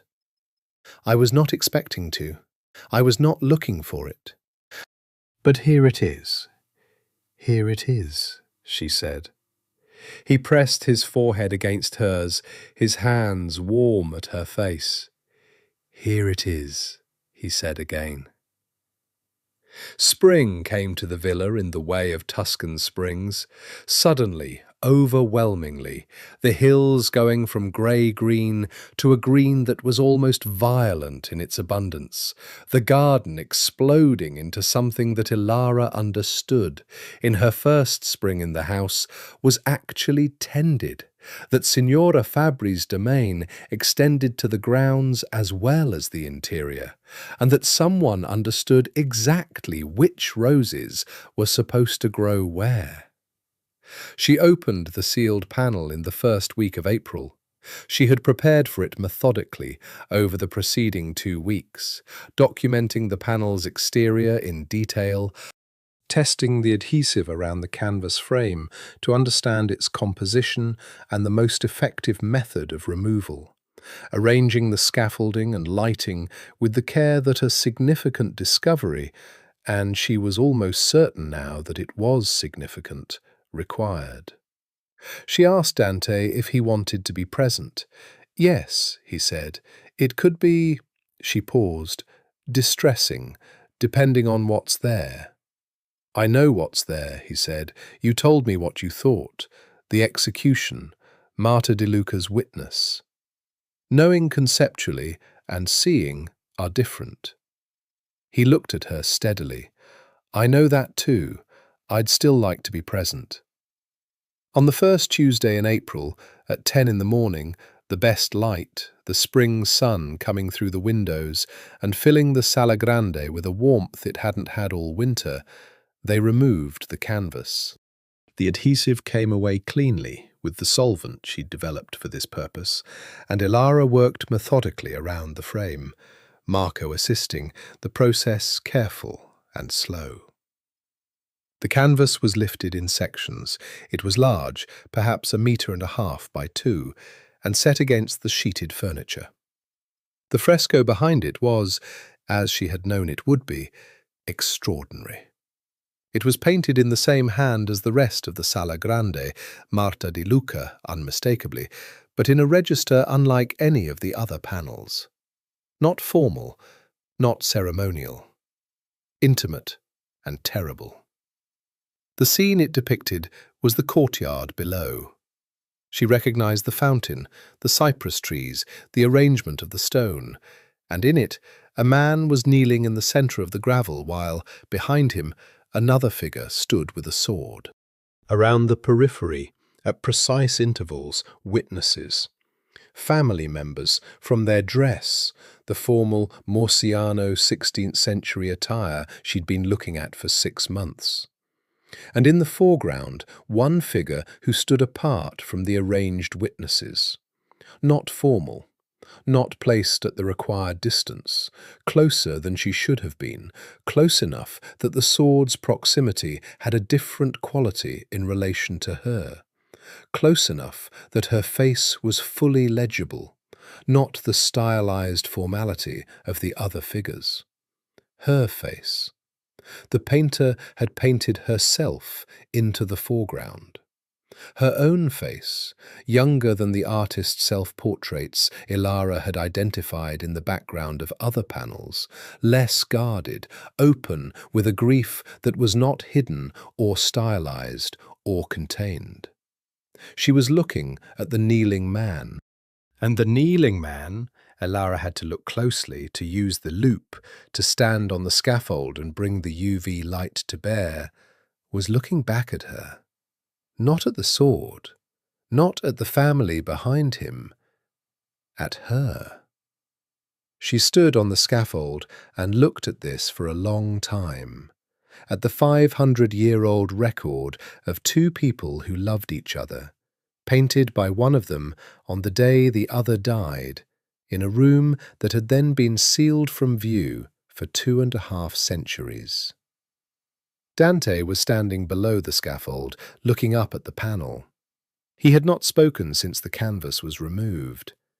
His face had the quality she'd seen in the rain garden, the unguarded quality, the architecture not entirely in place. She came down. She stood beside him. After a moment, she took his hand. He gripped it, not controlled, not deliberate, but with the reflexive necessity of someone who needs an anchor. She loved him, he said. Yes, and she painted it anyway, knowing it would be sealed. She painted it because she loved him, because it was the only thing left to give him.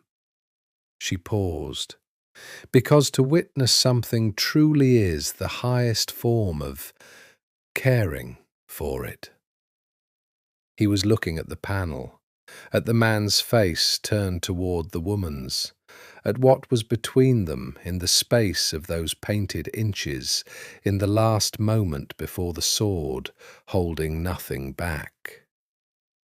Aurelio Morciano, he said, the patriarch who had ordered the execution, was, by all accounts, a man who believed in honesty, who documented what he did. He paused. I think he knew she loved him. I think he let her paint it because he thought she deserved the record of it, of what she felt. That's possible, she said, or he sealed it because he regretted it, because he couldn't look at it. Both things can be true. Both things can be true, she agreed. They stood with the 500-year-old grief and its beauty in the spring light, while Marco quietly and efficiently backed out of the room and gave them the space they needed.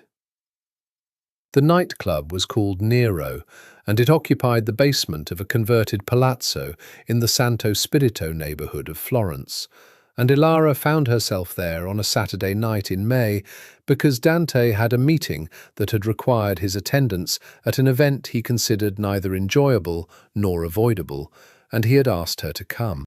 It's a public event, he'd said, fundraiser, the kind where certain people gather under the cover of social occasion to conduct business at the edges.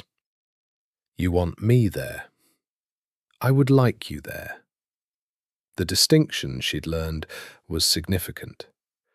It is not required, it is not expected by anyone whose expectations matter, but— He'd paused. I am past the point of managing my preferences about this. Which was, she understood, the most expansive declaration of want she was likely to get from him in a context that wasn't the library, with his hands at her face.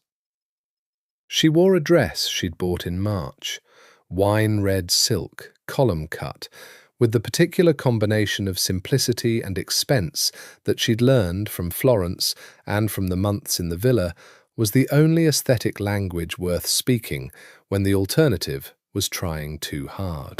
Her hair was up, loosely, in the way that looked deliberately undone and took 20 minutes to achieve.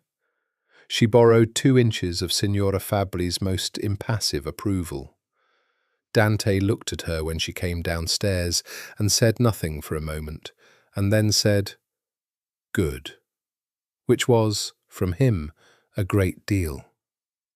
The nightclub was dark and loud and expensive in the theatrical way of Italian elite spaces, the darkness velvet rather than obscure, the sound controlled and immersive, the crowd composed of people who moved with the confidence of money.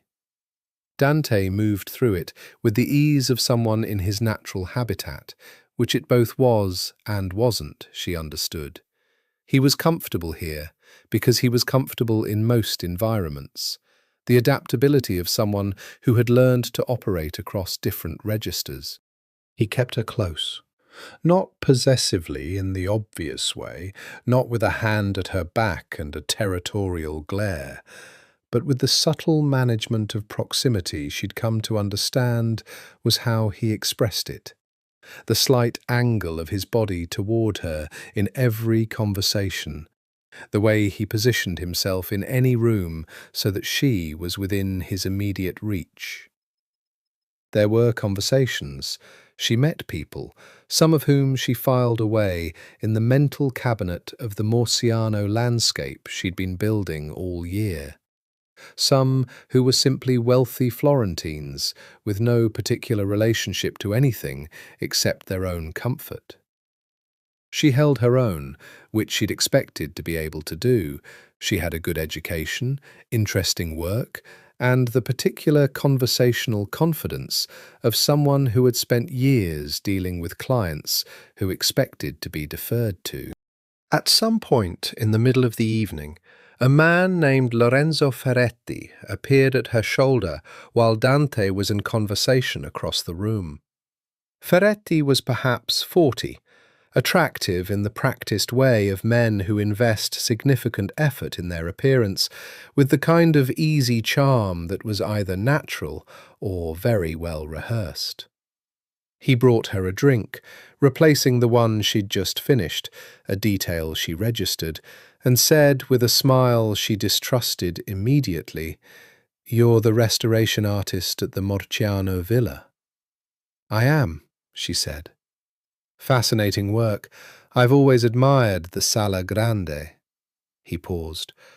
"I was a frequent visitor to the villa, some years ago, before—" Another pause, waited. "Different times." She looked at him. "You knew the family?" "I know Dante well." The pause again, that particular quality of information being delivered and enjoying its own delivery. "I imagine the work there provides interesting perspectives on the family history." She took a sip of the drink, good champagne. She noted this, the investment of it, and said pleasantly, "The frescoes are extraordinary. 16th century primarily. The technical quality of the painter is exceptional." He smiled.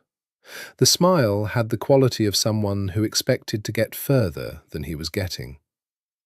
"And the family's current history? As interesting as the historical?" "All history is interesting if you know how to read it," she said. "What brings you here tonight, Signore Ferretti?" He looked at her for a moment, and something in his assessment of her, the recalibration she could see happening, shifted. "Business," he said, the charm slightly adjusted. "The usual." "Of course," she smiled. "Excuse me." She moved away, not toward Dante, she wouldn't play that card, but toward a cluster of people she'd been introduced to earlier. She didn't look back at Ferretti. She kept her pace even, her expression social, and filed the entire exchange in the cabinet marked "Report to Dante in the car going home." 20 minutes later, Dante appeared at her side, not arriving, simply present, the way he was in rooms. He had a hand at the small of her back, light but definite. "Ferretti," he said quietly. He introduced himself. "I didn't encourage it." "I know." A pause. What did he want? "Information about the villa, dressed as conversation about the restoration work." She glanced up at him. He implied he was a former associate. He was. He's also currently affiliated with the Rome faction. The Rome faction that had been resolved in January. She remembered the courtyard, the still figures, the held note. "He'll try again. Don't be alone with him." "I wasn't planning to be." He looked at her, the direct look. "You handled it well." "I read people well," she said. "Professionally trained skill." The almost smile. "Of course." They stayed another hour, long enough for Dante's purposes, whatever they were, and then the car came and they went back through the night city, through the May dark, through the streets that smelled of flowers and restaurant air and the particular warmth of Florence in early summer. In the car he took her hand and held it without speaking. She leaned her head against his shoulder and watched the city go by. "You were watching me the whole time," she said, "even when you were across the room." "Yes." "Is that always going to be how it is?" He was quiet for a moment. "Probably." "All right," she said. "All right." She turned her head to look at him, the profile against the passing lights. "I'd rather be watched by you than ignored by anyone else." He turned to look at her then, the grey eyes in the moving light. "Elara," he said. "Don't say anything," she said. "It's fine." He lifted her hand and pressed his lips to the back of it, a gesture that was old-fashioned and entirely unself-conscious, and then held it again. They drove the rest of the way home in the good silence. She found it in the hidden panel. Not the panel itself, that was open now, the fresco beautifully revealed, its surface carefully stabilized under her hands over 3 weeks of work in April.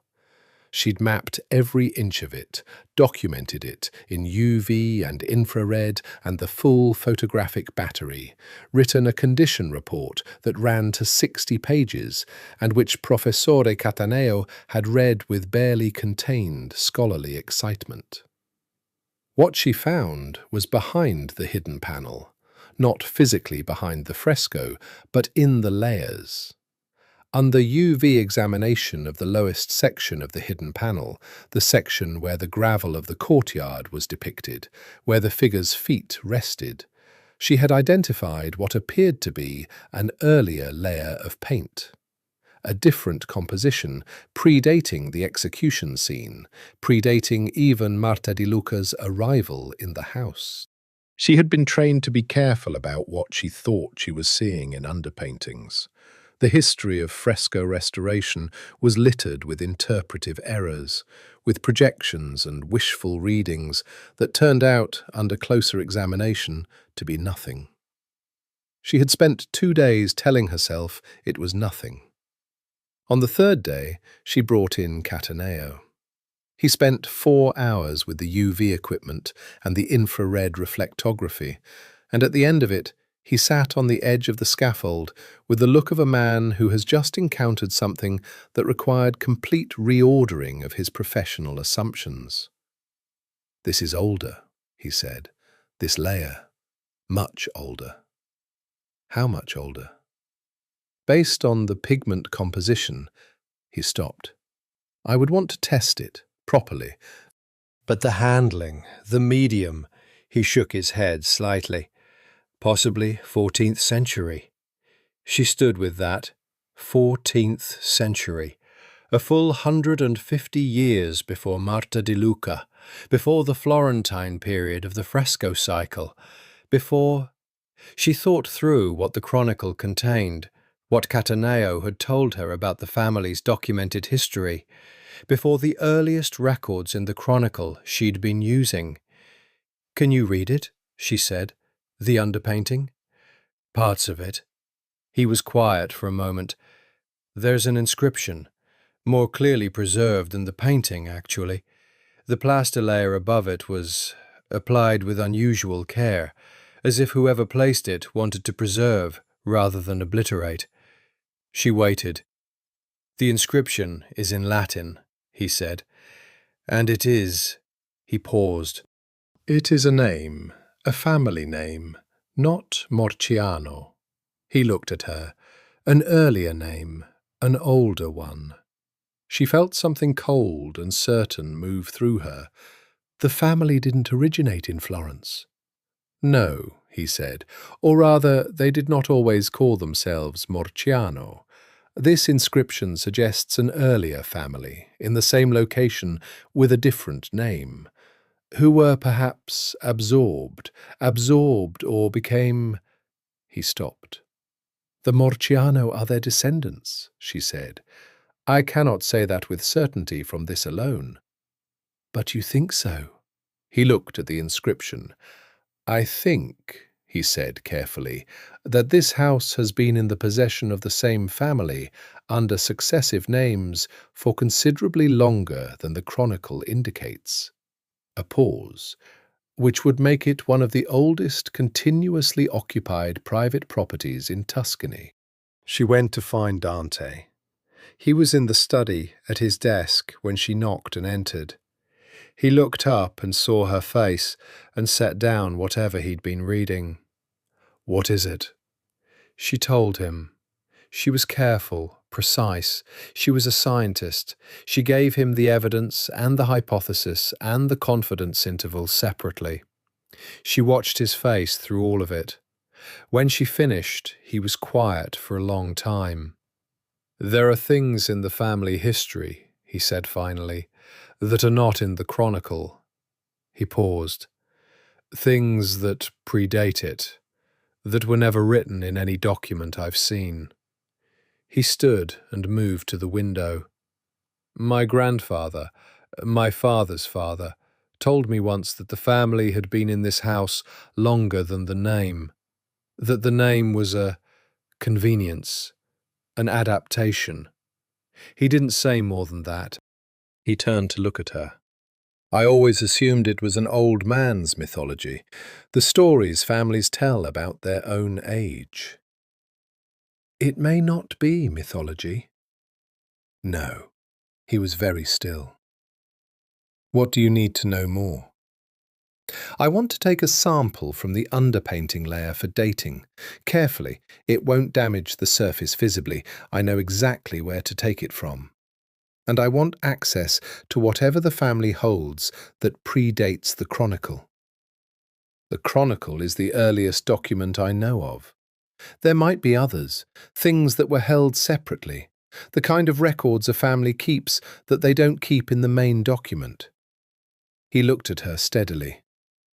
"I'll look." He paused. "Elara, what does this change? For the restoration?" "It doesn't change the restoration," she said. "It changes what the restoration is of. If this house has been in continuous family possession for 6 centuries or more, if the frescoes are the record of an even longer history than we thought, then what I'm doing is not just restoring a 16th century commission." She paused. "I'm preserving the record of one of the oldest continuous family histories in Italy." He looked at her for a long moment, the grey eyes holding something she recognized, the quality of a man encountering, after years of managing things, something that exceeded his management. "My grandfather would have—" He stopped, paused. "He would have liked you," he said. She crossed the room to him.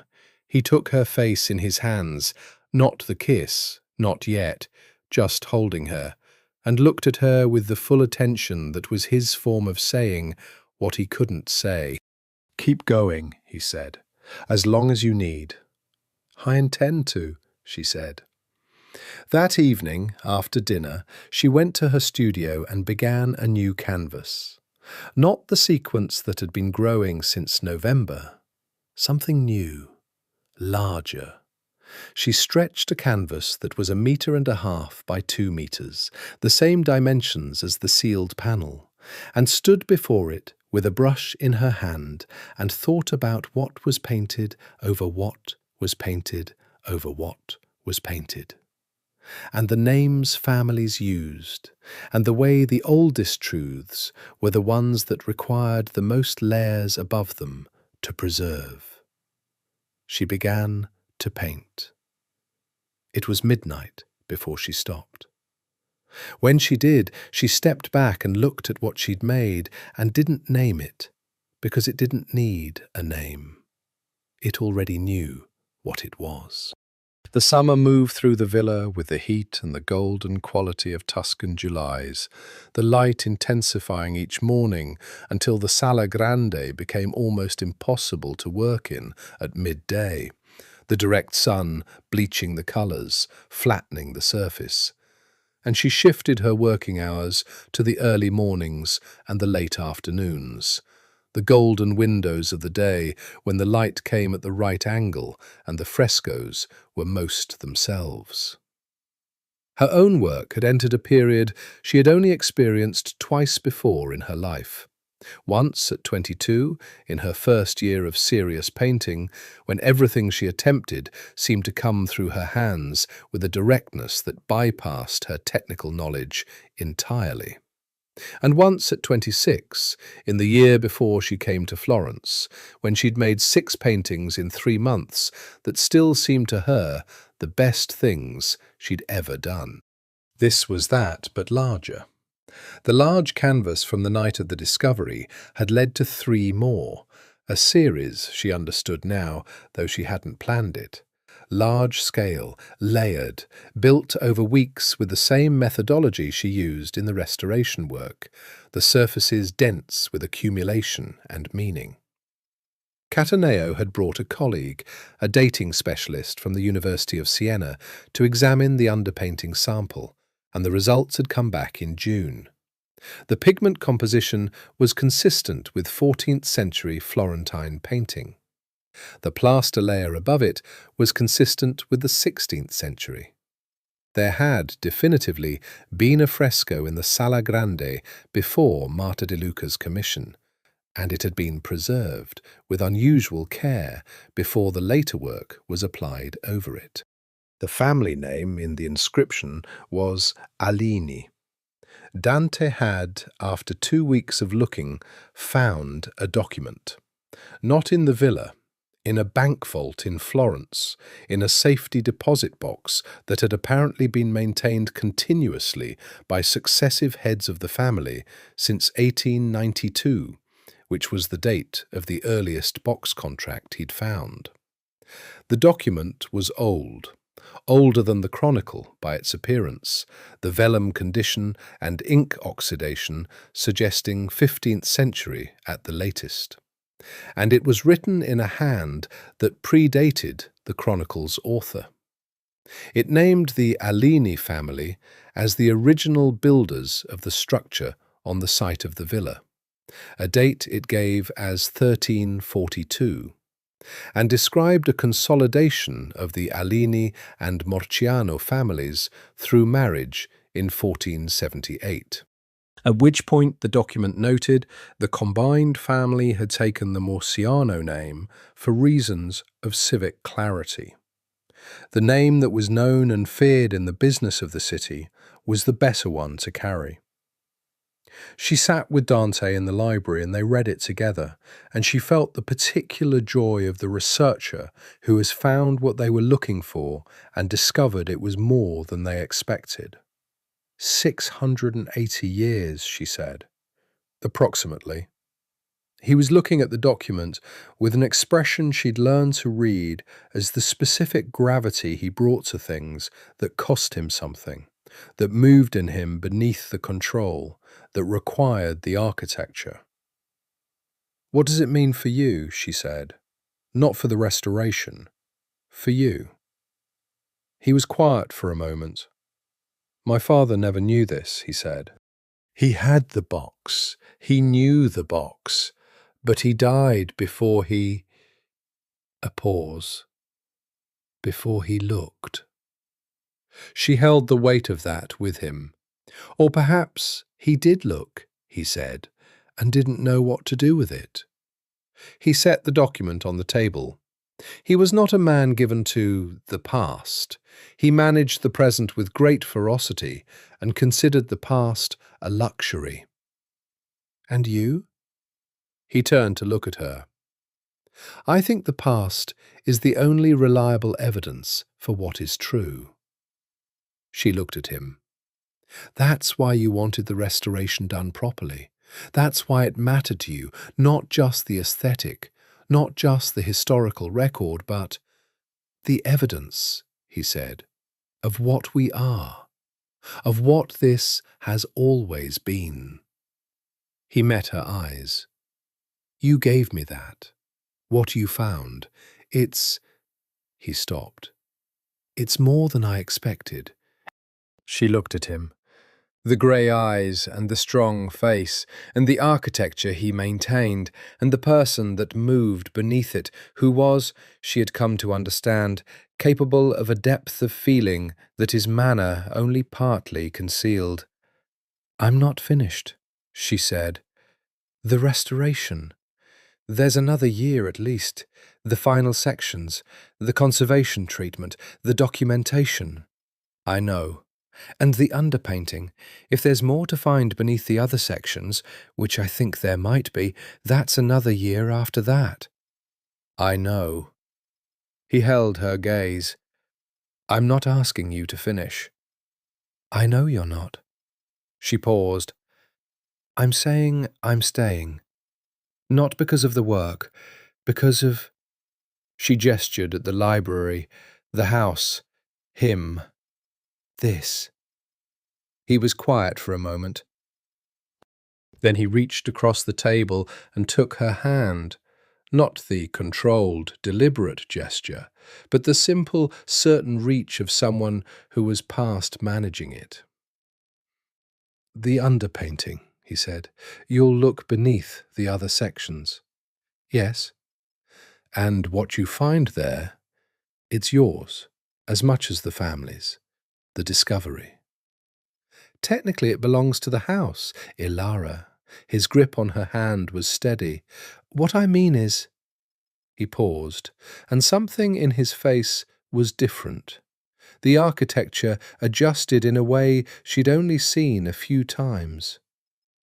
I mean that what you have built here, in the house, in the work, in...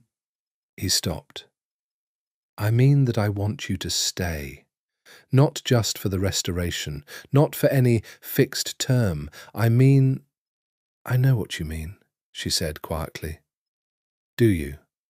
She looked at him. Yes. And? She tightened her hand in his. Yes, she said again. That too. The summer light came through the library windows and lay warm and golden on the floor, on the books, on the old wood of the table between them. Outside, the cypresses were perfectly still in the midday heat. Somewhere in the house, Signora Fabri moved through her daily maintenance with the impassive certainty of someone who had never doubted this outcome.